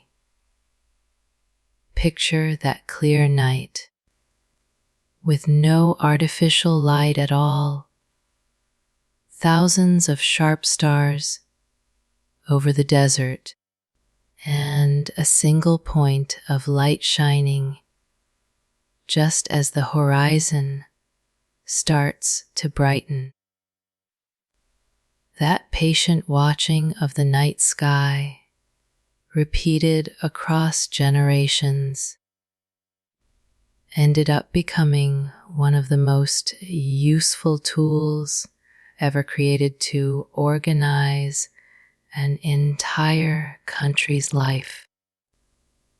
This Egyptian solar calendar is considered a direct forerunner of the Julian calendar Rome would adopt many centuries later. Fact number 62. The nilometer was a structure, often shaped like a well with marked steps, used to precisely measure the height of the river's yearly flood. A flood too low meant scarcity and hunger. A flood too high could sweep away whole villages. Priests watched these levels very closely, since a great deal of that year's farming taxes depended on those measurements. Picture the damp echo of those stone steps descending toward dark water, and the soft sound of the river lapping, mark by mark, against the carved stone. Those marks carved into the wet stone of the well had to be read each year with the same close attention we'd give any news capable of changing a whole community's fate.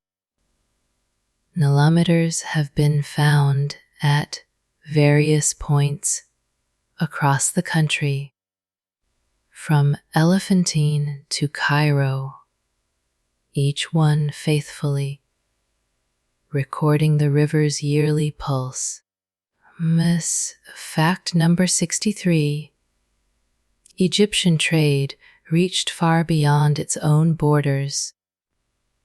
Caravans and sea expeditions brought incense and myrrh from the distant land of Punt, possibly located along today's Somali or Eritrean coast. Queen Hatshepsut organized one of the most famous trading expeditions to that land, documented in full detail in reliefs at her mortuary temple in Deir el-Bahari. The reliefs even show ships loaded with incense trees, transplanted roots, and all. Picture the thick, sweet smell of fresh incense filling the deck of those ships, mixed with salty sea air on the long journey home. Those ships, loaded with faraway scents, must have arrived at port like small messengers from lands most Egyptians would never see with their own eyes. These trading expeditions often lasted months on end, and their successful return was celebrated as a matter of national importance. So fact number 64. Gold came to Egypt mainly from Nubia to the south, a region so rich in the metal that its ancient name, Nub, literally meant gold. Control over those Nubian mines was, for centuries, one of the main reasons behind Egyptian military campaigns southward. Thanks to that abundant gold, pharaohs could cover entire temples and funerary masks with sheets of the most precious metal of antiquity. Let your eyes grr the warm glow of that freshly mined metal, still covered in mineral dust, before it was slowly melted over glowing coals. That Nubian gold, hard won under an unforgiving sun, ended up shining afterward in quiet temples hundreds of kilometers from where it was born. Egyptian control over these golden rotes stretched at its peak hundreds of kilometers south of Egypt itself. Fact number 65. Lapis lazuli. That deep blue stone, so common in Egyptian jewelry and masks, like Tutankhamun's, wasn't found anywhere in Egypt at all. It came almost entirely from remote mines in what is now Afghanistan, thousands of kilometers away. The proof that very long distance trade routes already existed in ancient times. That deep blue was linked, for the Egyptians, with the night sky and with the very hair of the gods. Picture that cold, dark stone, flecked with tiny golden specks of pyrite, like a small fragment of starry sky held in the hand. That blue stone, brought from so far away, must have felt in the hand like a small piece of a distant world,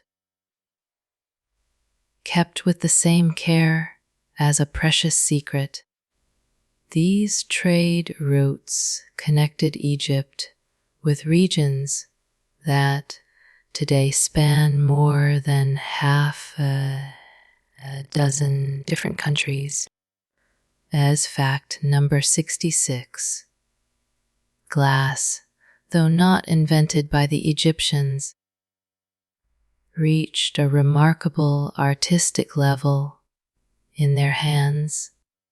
They made small, brightly colored glass bottles, mostly to hold perfumes and ointments, using a technique where molten glass was wound around a core of sand and clay. Once the piece was finished, the inner core was carefully scraped out, leaving the bottle hollow and ready for use. These small, colorful objects were considered true luxury items. Picture the intense heat of the furnace beside the craftsman and the glossy orange shine of molten glass winding slowly like thick honey around a damp core. Those little glass bottles, small and shiny, must have passed from hand to hand like true household treasures, holding inside them scents that perfumed an entire home. These Egyptian glass bottles have been found at archaeological sites as far away as Greece and the Italian peninsula. Fact number 67. Linen was the dominant fabric in Egypt. Made from flax fiber grown along the Nile's fertile banks. Egyptian clothing, especially among the upper classes, tended to be simple, white, and light, well suited to the extreme heat of the climate. Egyptian weavers came to produce linen so fine and sheer that Greeks and Romans, centuries later, would describe it almost as woven air. Picture that cool, soft fabric brushing the skin, almost weightless, stirring with the lightest evening breeze. That fabric, so fine it was almost transparent in the light, must have moved with the breeze, as if breathing along with whoever wore it, light as air itself. The most skilled weavers became so highly valued that their workshops sometimes worked directly for the royal court itself. Fact number 68. Wigs were a common accessory among upper class Egyptians, men and women alike, worn for both aesthetic and hygienic reasons, since many preferred to keep their natural hair very short or shaved off entirely to avoid lice in the heat. These wigs could be made from real human hair or from plant fibers braided with great skill. The more elaborate the wig, the higher the social status it reflected. Picture the light, cool weight of those carefully woven braids, swaying gently against the shoulders with every step. Those wigs, carefully styled each morning, were part of a quiet, grooming ritual as important then as any daily routine is to us now. Whole wigs have been found preserved in tombs, some with hairstyles so elaborate they still amaze specialists in ancient fashion today. Fact number 69. Board games were a common part of Egyptian leisure, and one of the most popular was senet, a board game with squares and pieces found even in royal tombs, including Tutankhamun's. Over time, senet also took on a religious meaning, tied to the soul's journey through the afterlife. playing senet then wasn't just a pastime. It was, in a way, a small symbolic rehearsal of one's own final fate. Picture the soft click of ivory pieces sliding across a polished wooden board. Under the dim light of a lamp, while the night slowly wears on outside, that board game, shared among friends in the shade of a courtyard, quietly became, without anyone noticing, a small rehearsal for the biggest decisions in life. Versions of senet appear painted in tombs from nearly every period, proof of its unbroken popularity for thousands of years. Fact number 70 Bonth, rest a little more. We've made it through 70 stories of this long Egyptian night now, and the river keeps flowing, calm under the stars, in no hurry at all, just like your own breathing right now.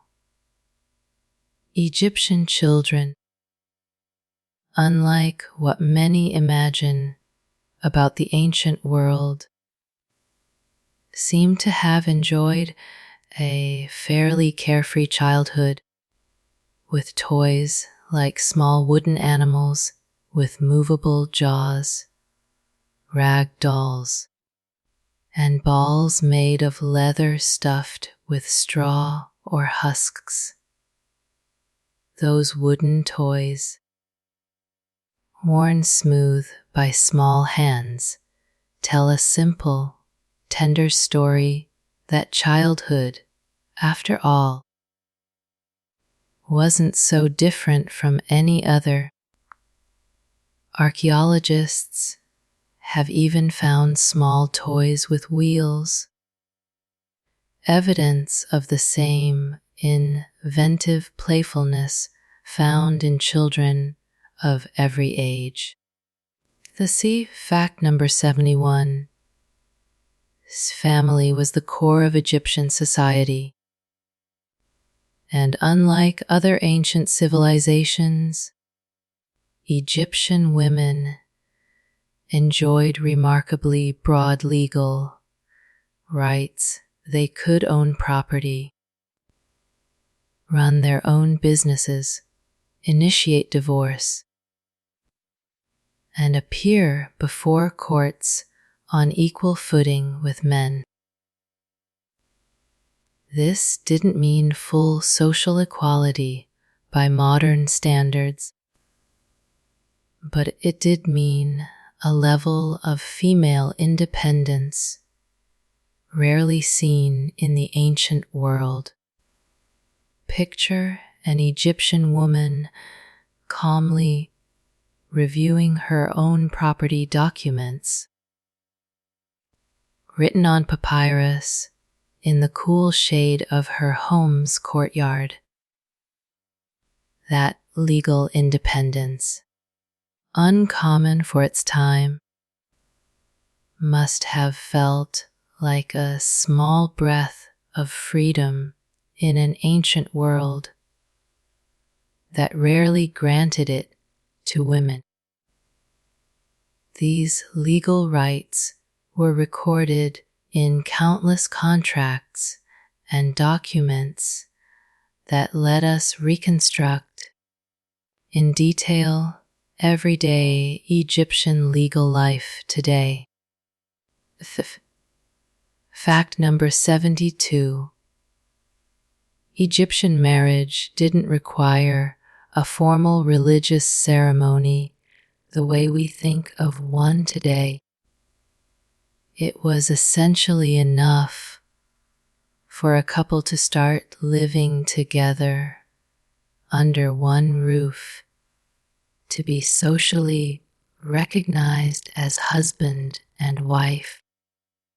There were, however, written legal contracts protecting the wife's property in case of divorce, something fairly sophisticated for the time. Picture the simplicity of that shared life. With no grand ceremony, just two people settling their belongings, little by little, under the same mud brick roof. That simplicity of Egyptian marriage, without grand ceremony, reveals a practical society, one able to value everyday companionship over any unnecessary ritual. Surviving papyri from Deir el Medina even include records of amicable divorces, settled with a simplicity surprising for the time. A set fact number 73 dies. Egyptians had a deep fondness for perfumes and aromatic oils, both for religious reasons and purely for pleasure, since the extreme heat made any pleasant scent especially valuable. At upper-class banquets, it was common to place small cones of scented wax on guests' heads, which slowly melted through the evening, releasing their scent bit by bit over hair and shoulders. Picture that warm wax sliding slowly, drop by drop, while a sweet, floral scent spreads gently through the whole banquet hall. That sweet scent, released bit by bit through the evening, must have wrapped the whole banquet in an invisible cloud of shared comfort among the guests. These perfumes were made from flowers, resins, and imported oils, making perfumery a highly valuable industry. Fact number 74. Beer and wine weren't the only drinks. Egyptians also drank cows and goat's milk, along with a wide variety of fruits grown in the Nile's fertile lands, like figs, dates, pomegranates, and grapes. Melon and cucumber were also regular parts of their diet, along with onions, garlic, lettuce, and legumes like lentils and chickpeas. Picture the fresh, juicy taste of a ripe fig, just picked, still warm from the afternoon sun. That abundant table, with its fresh fruit and colorful vegetables, shows a diet far more varied than we usually imagine when picturing antiquity. Egyptian markets, busy and colorful, offered a variety of goods that would surprise anyone who imagines antiquity as something monotonous. Fact number 75. The Egyptian army, especially during what's called the New Kingdom, became a well-organized professional force with infantry, archers, and above all units of horse-drawn war chariots. a military technology introduced to Egypt after the Hyksos invasion. Curiously, it was those very foreign invaders who, without meaning to, taught the Egyptians to use the war chariot they would later use to drive them out. Picture the distant, dull rumble of wooden wheels over dry ground, a sound that came and went like distant thunder. That professional, disciplined army must have marched with a quiet order that mirrored, in its own way, the same cosmic order the whole kingdom was trying to protect. These rigorously trained chariot units became the most feared strike force in the entire Eastern Mediterranean for centuries. Fact number 76. The Hyksos, a people probably of Asian origin, managed to control northern Egypt during a period known as the Second Intermediate Period. Let taking advantage of a time of internal political weakness and division, their eventual expulsion, led by rulers from the city of Thebes, marked the start of the glorious new kingdom, the greatest period of splendor and territorial expansion in all of Egyptian history.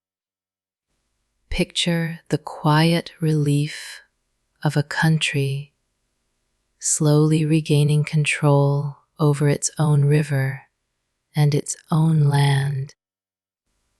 That expulsion, celebrated as a liberation, marked the start of a golden age the Egyptian people themselves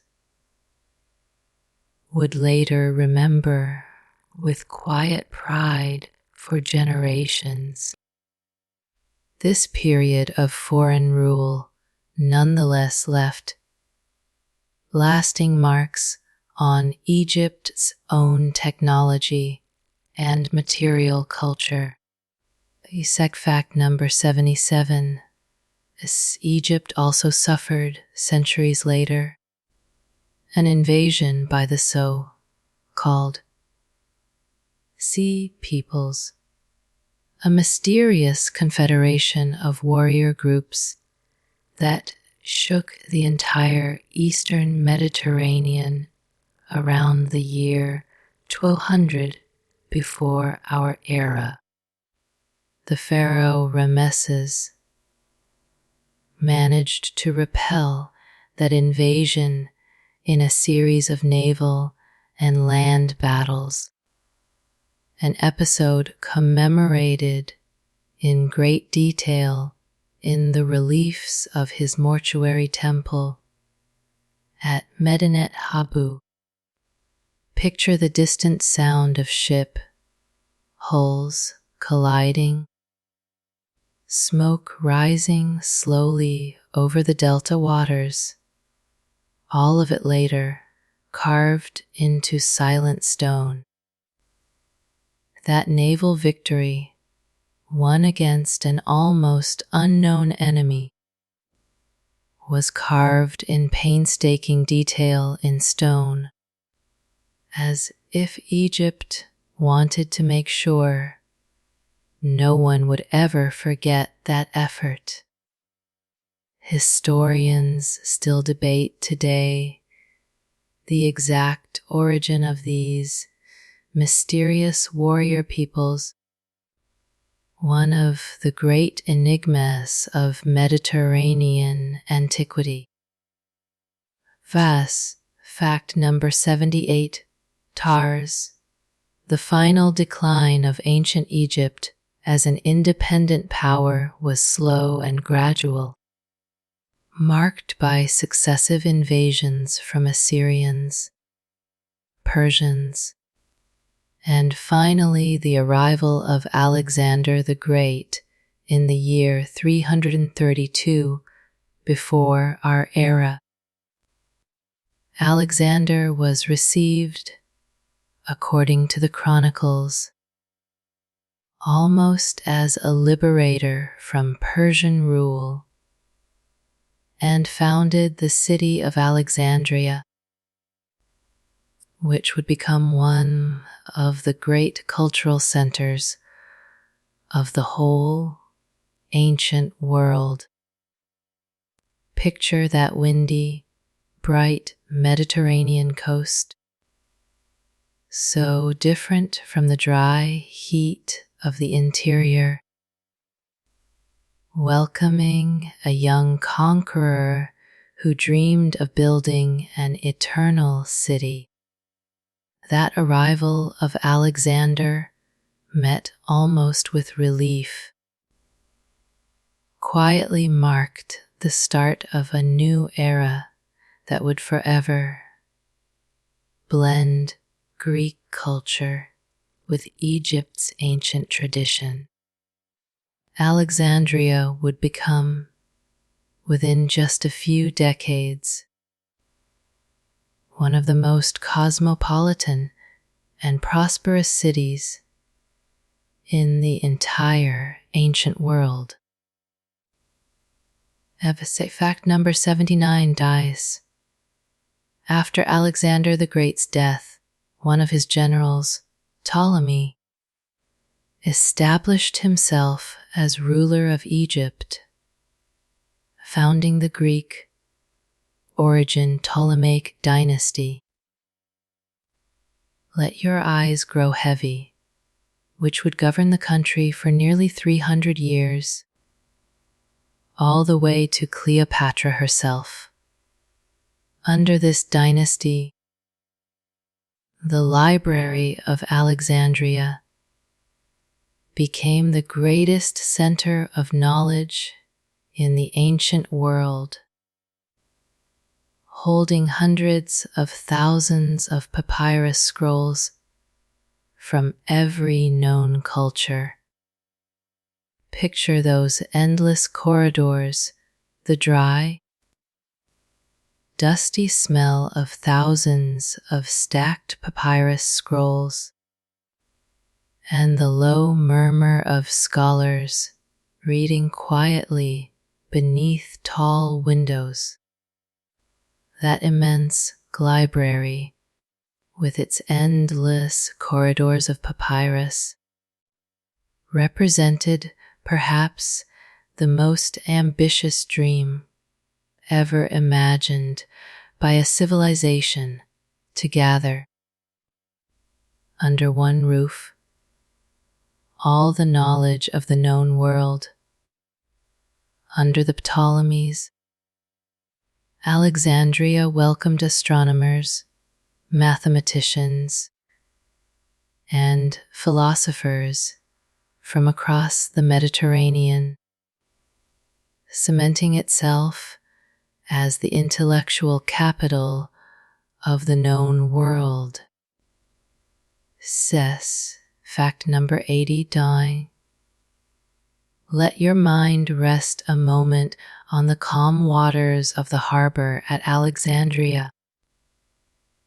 The lighthouse of Alexandria, one of the 7 wonders of the ancient world, is said to have risen on the island of Pharaohs to an estimated height of more than 100 meters, guiding ships with a fire reflected through polished bronze mirrors.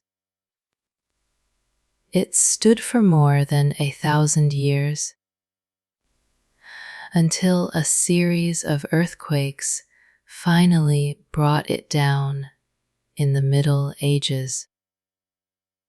Picture that orange flame multiplied by curved mirrors, glowing in the darkness of the sea like a small artificial sun, guiding sailors home. That reflected light, visible from far out at sea, must have felt to tired sailors like the quiet promise that port was, at last, near. Its image, reproduced on ancient coins, is practically the only visual record we have left of that vanished wonder.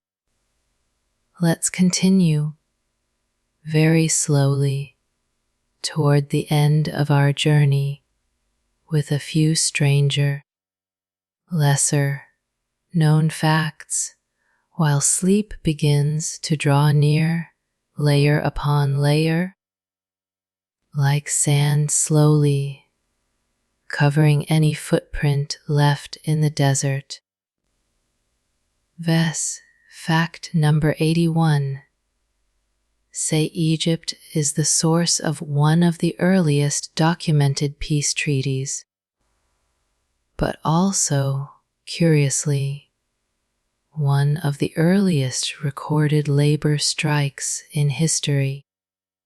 Under the reign of Ramesses III, workers at the Deir El Medina necropolis, tasked with carving the royal tombs, laid down their tools and protested because their grain rations had been delayed.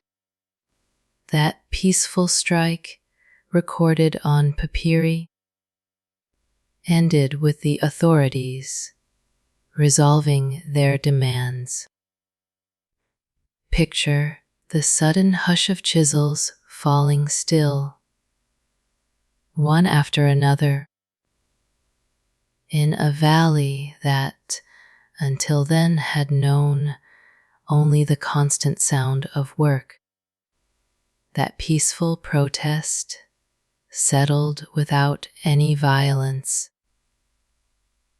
shows that even in the distant past, there was already an awareness that fair work deserved fair pay. This episode shows that tensions between workers and authorities, so familiar today, existed in even the most ancient societies in history. Fact number 82.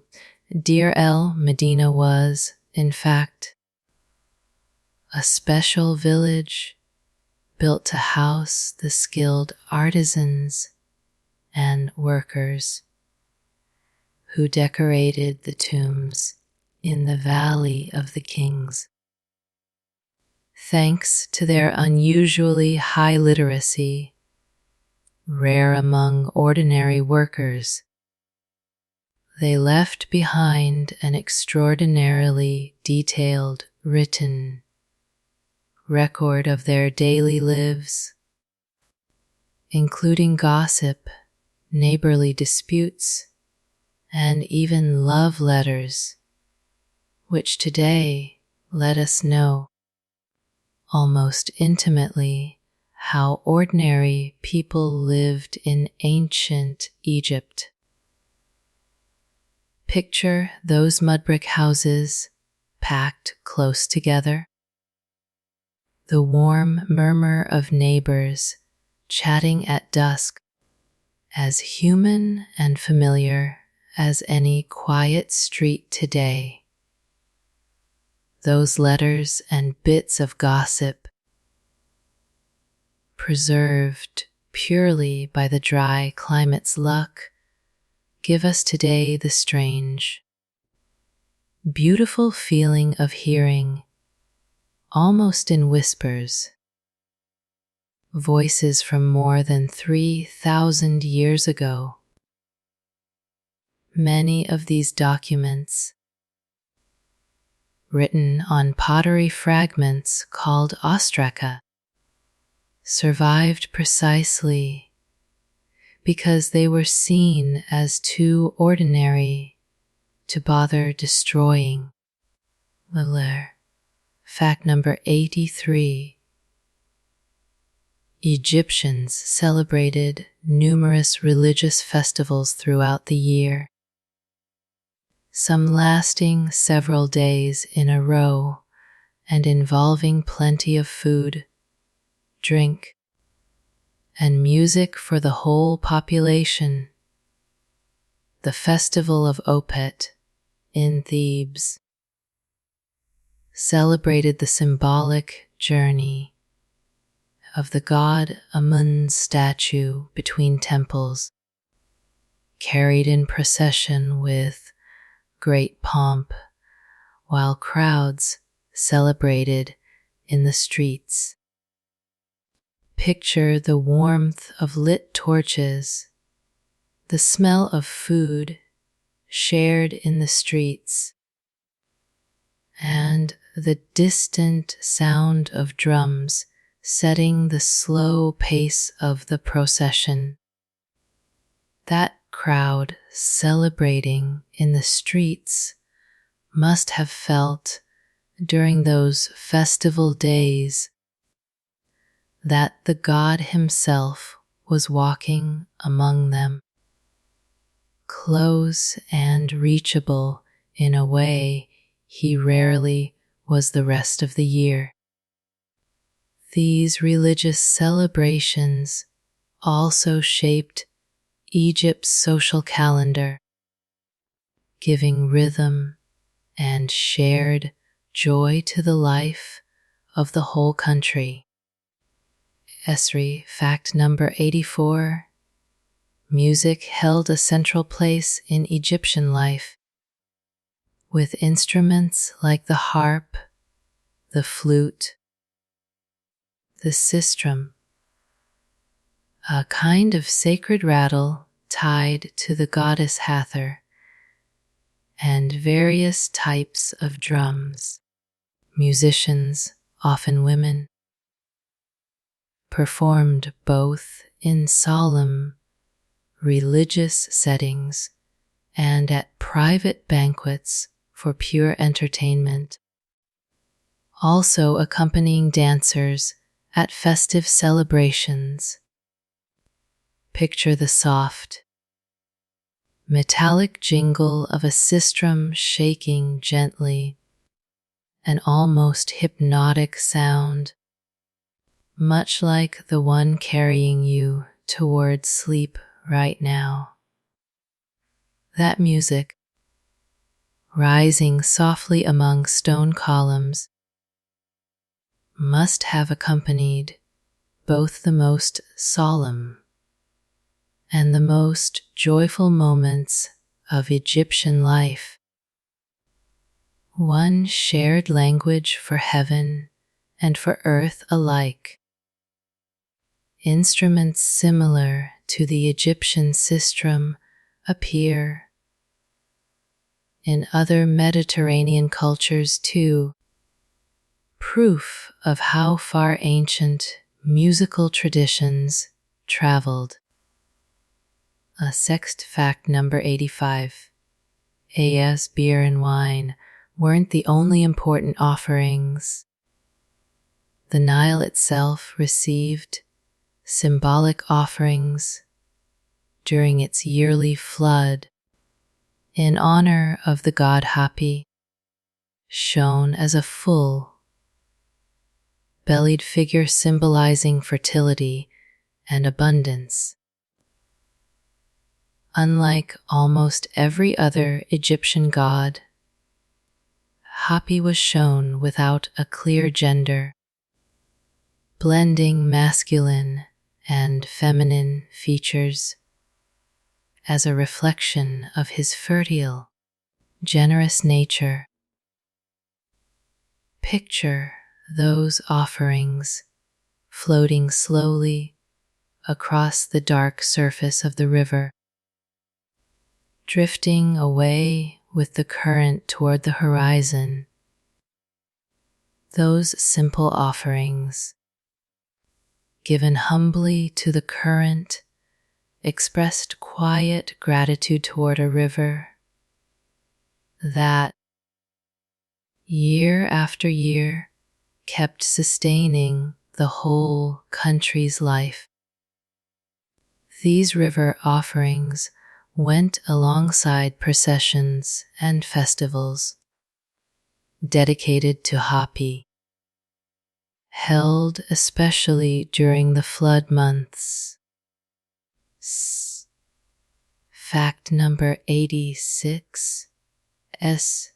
Egyptians believed in a kind of book that guided the soul through the dangerous journey of the afterlife. Known today as the Book of the Dead, though its original name would translate more closely as the Book for Coming Forth by Day. It wasn't a single, fixed text, but a collection of spells and magical formulas each family could personalize, copying onto papyrus the passages they thought most useful for the deceased. Picture that long, fragile scroll unrolling slowly under careful hands, each column of text a small guide for a journey no one had yet made. That alternate title, Coming Forth by Day, perhaps sums up better than any other the quiet hope underlying all Egyptian belief about death. Partial copies of this book have been found in tombs across every social class. Let proof of how widespread this funerary belief was. Assess. Fact number 87. One of the most important spells in that book was meant to keep the deceased's heart from testifying against them at the final judgment. That's why many mummies carried a special amulet on their chest, shaped like a scarab, carved with a formula that literally asked the heart itself to stay silent before the judges of the afterlife. Picture that small green stone amulet placed with the utmost care right over the chest, like one last protective whisper before the great final silence. That small amulet, carved with such care, may represent the most human gesture of all. The simple wish that our own past not fully condemn us.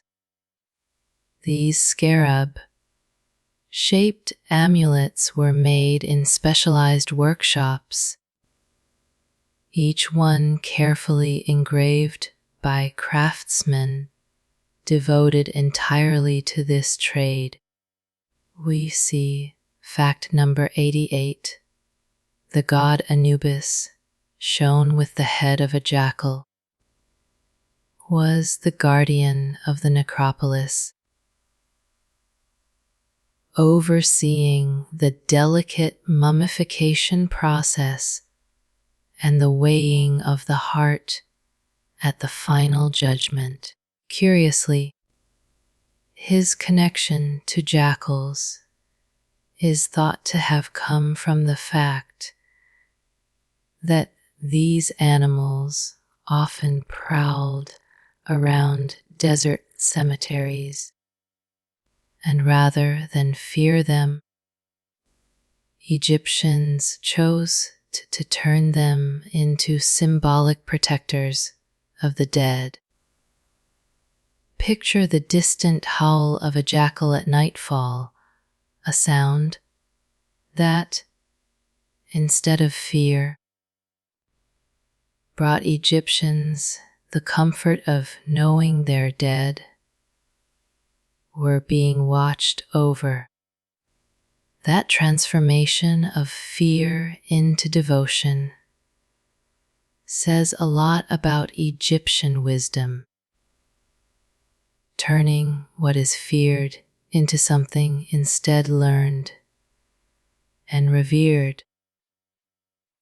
Anubis appears in countless funerary paintings, always present at the most delicate moment of the journey into the afterlife. Sax fact number 89 Dons, Osiris, god of the afterlife and of resurrection, had once, according to myth, been a king murdered by his own brother Set. Jealous of his power, his wife Isis managed to gather the pieces of his dismembered body and, through powerful magic, brought him back to life, just long enough to conceive their son Horus. That myth of death and rebirth became the very heart of all Egyptian belief about life after death. Picture Isis's endless patience, searching piece by piece in silence across the whole Nile Valley, never once giving up. That myth of love, loss, and rebirth must have echoed at every Egyptian funeral like a quiet comfort. The ancient promise that no death was ever truly final. This myth was also reenacted in yearly public rituals, reaffirming each year the Egyptian promise that death was not the definitive end. Esif's fact number 90 Dawn. We're nearly at the end of our journey. Queen Nefertari, Ramesses Sit's most beloved wife, was honored with one of the most beautiful tombs ever discovered in the Valley of the Queens. Its wall paintings showing extraordinarily vivid colors that have survived almost intact for more than 3,000 years. Ramesses Su. I also had a small temple built at Abu Simbel dedicated specifically to her. A gesture quite unusual in Egyptian tradition. Picture those colors, still bright under the dim light of a modern flashlight. Blues and golds almost untouched, as if time itself had stopped completely in there. That gesture from Ramesses II, so unusual for its time, still quietly speaks today of a love that stone managed to preserve better than any words could. Her tomb, discovered in 1904, is still considered one of the most beautiful ever found anywhere in Egyptian territory. And see, fact number 91. Archaeological discoveries in Egypt have never stopped in recent years. New chambers and passages have been found inside the Great Pyramid itself, detected using modern technologies like cosmic muon imaging, capable of revealing empty spaces hidden behind meters of solid stone. Even today, with all our available technology, the Great Pyramid still holds secrets no one has fully worked out. Picture those empty spaces in total darkness, patiently waiting inside the stone for more than 4,000 years. That modern technology, able to see through meters of solid stone, reminds us that the past, however well studied, always keeps some corner still waiting to be discovered. These new scanning technologies continue to be applied to other Egyptian monuments today, promising more discoveries in the years to come. Fact number 92 by ours. In the year 2020, Egyptian archaeologists announced the discovery of dozens of sealed sarcophagi, perfectly preserved for more than 2,500 years in the Saqqara necropolis. Opening some of them in front of cameras, researchers found mummies still wrapped in firm linen bandages, a reminder that the Egyptian desert is still guarding beneath its sand stories yet to be told. Picture the slow creak of an ancient wooden lid opening for the first time in millennia, releasing dry, silent air that had waited centuries for that moment. Those bandages, still firm after 2,500 years of total darkness, are a small, quiet miracle of geological and climatic patience. This discovery, broadcast live on television, let the whole world witness, almost in real time, a small fragment of ancient history. Oves fact number 93. Guess Egypt's extremely dry climate has, without a doubt, been one of modern archaeology's greatest allies, thanks to that constant aridity. Not only mummies, but also food, fabrics, flowers, and even leftover meal offerings inside tombs have survived, practically intact after thousands of years. Very few places in the world offer such a clear window into so distant a past. Picture those flower petals, still recognizable, dry and fragile as thin paper, kept for millennia in total darkness. That constant dryness, which at first seems hostile, ended up being the most faithful guardian of Egyptian memory, preserving what would have been lost centuries ago almost anywhere else. Thanks to this exceptional preservation, Scientists have even been able to analyze pollen and seed remains found alongside the mummies.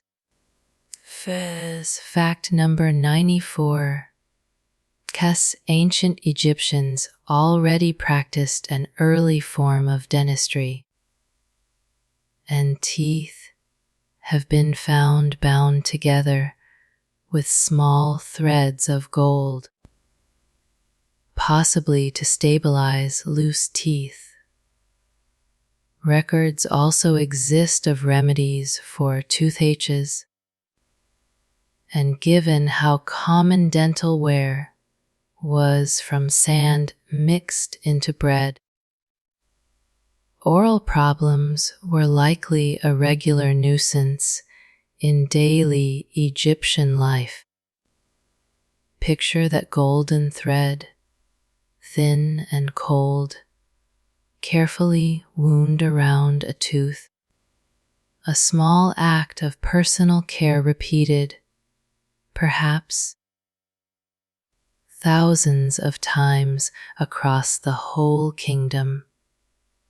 That early dental care, however simple it seems today, shows a very human concern with easing everyday pain. The same concern we feel now over any small discomfort. This early dental care adds to a long list of Egyptian medical innovations that would precede modern medicine, in some cases by millennia. Fact number 95. Egyptian blue, an artificial pigment made from sand, lime, and copper heated at high temperatures, is considered one of the first synthetic pigments ever made by human beings in all of history. It was used for thousands of years in wall paintings and decorative objects, and its exact formula was lost for centuries until modern chemists finally managed to reconstruct it precisely.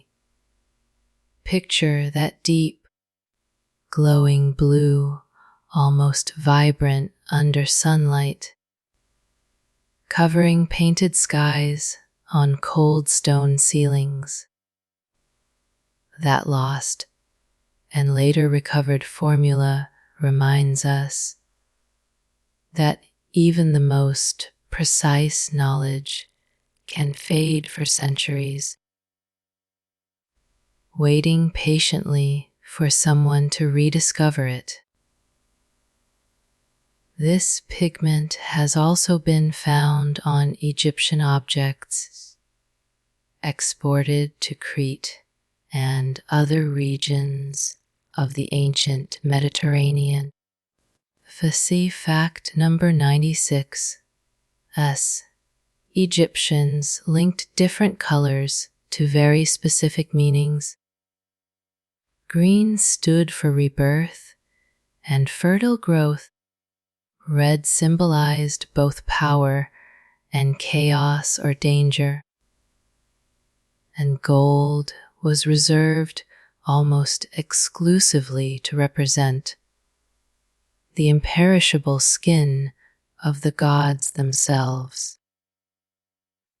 That's why royal funerary masks, like Tutankhamun's, were always covered in gold, so the deceased would shine, quite literally, with the same eternal skin as the gods.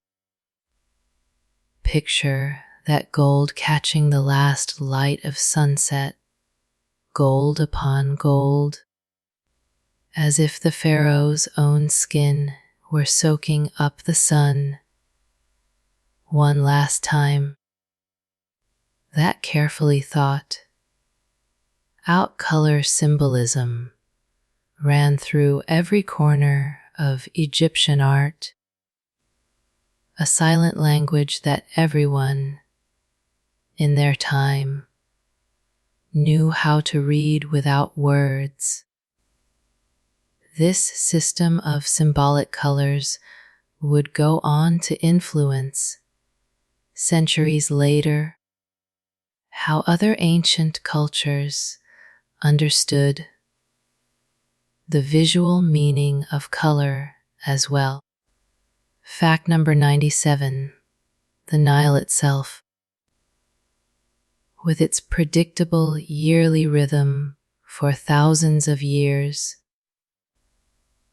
stopped flooding Egyptian lands naturally after the building of the great Aswan Dam in the 20th century. Although that dam brought flood control and electricity generation, it also ended, after uninterrupted millennia, the natural cycle that had shaped Egyptian civilization from its very beginnings.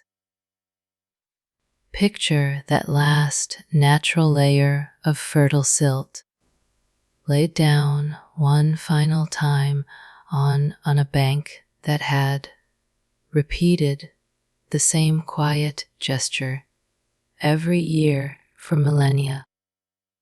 That change, however necessary for the modern world, quietly closed a cycle that had shaped the whole of Egyptian life, unbroken for more than 5,000 years.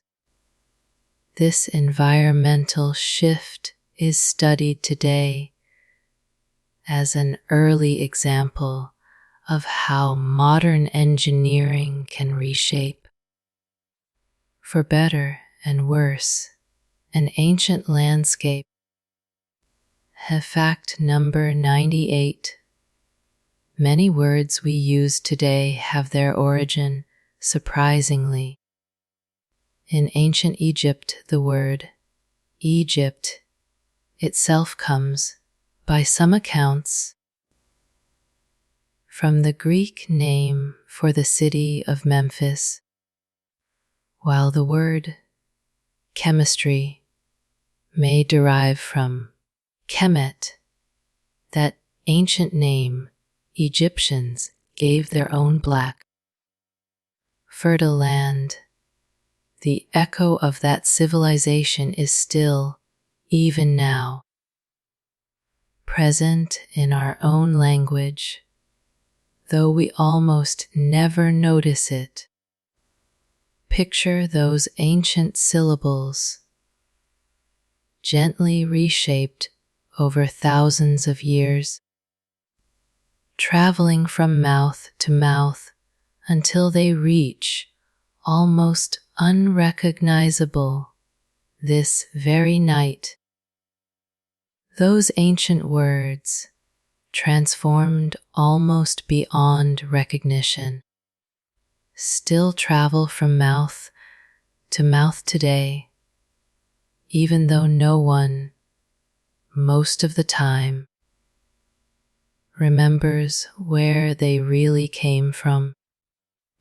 Linguists still debate the exact origin of many of these words, but they agree that Egypt's legacy still lives on in our everyday vocabulary. S. Fact number 99. S.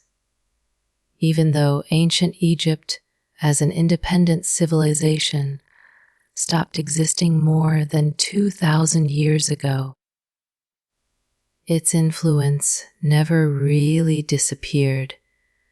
It inspired Greeks and Romans, fascinated European explorers during the Renaissance, and sparked a full-blown worldwide Egyptomania after Napoleon's expedition and later after the discovery of Tutankhamun's tomb. Very few ancient civilizations have managed to keep such universal fascination alive for so long. Picture that fascination repeating generation after generation, like small waves that never stop reaching the same shore. That renewed fascination, arriving again and again across the centuries, shows that some stories simply refuse to fade completely into forgetting.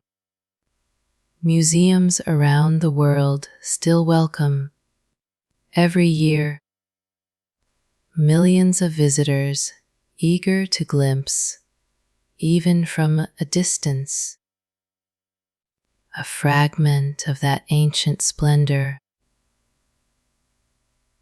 Fact number 100, and so we arrive at the last of tonight's facts. Ancient Egypt lasted so long, flourished so calmly beside its eternal river, that today, looking back, we can barely grasp the full size of that stretch of time.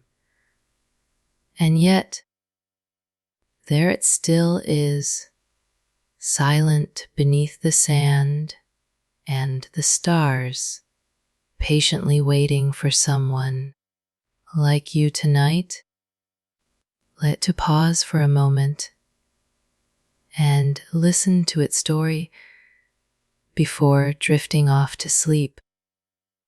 Picture that sand, golden and silent under the moon, gently covering every footprint, while you, little by little, let yourself be covered too by sleep. May that sand, patient and golden, carry you now toward a sleep as deep and as calm as the very river we've traveled together tonight. And with this last fact, let the desert's own silence gently close the long story we've shared together tonight. We've reached very slowly the end of tonight's journey. The Nile still flows calm under a sky that barely remembers the pharaohs who once watched it. The pyramids are still there, quiet, just as they've been for thousands of years, in no hurry at all, waiting for the sun to rise again over the golden sand.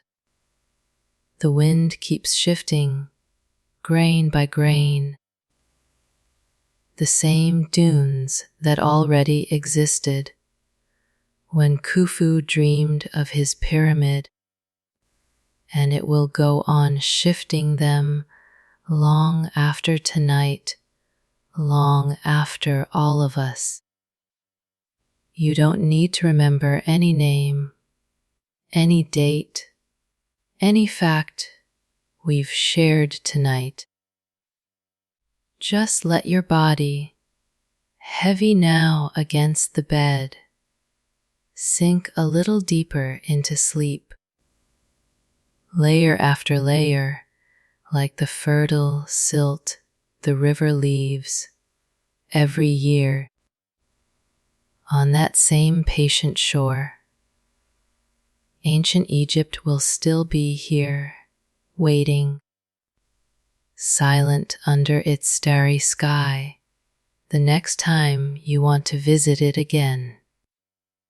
Rest, sleep deeply, Let your breathing grow as slow and as steady as the Nile itself, sliding toward the sea.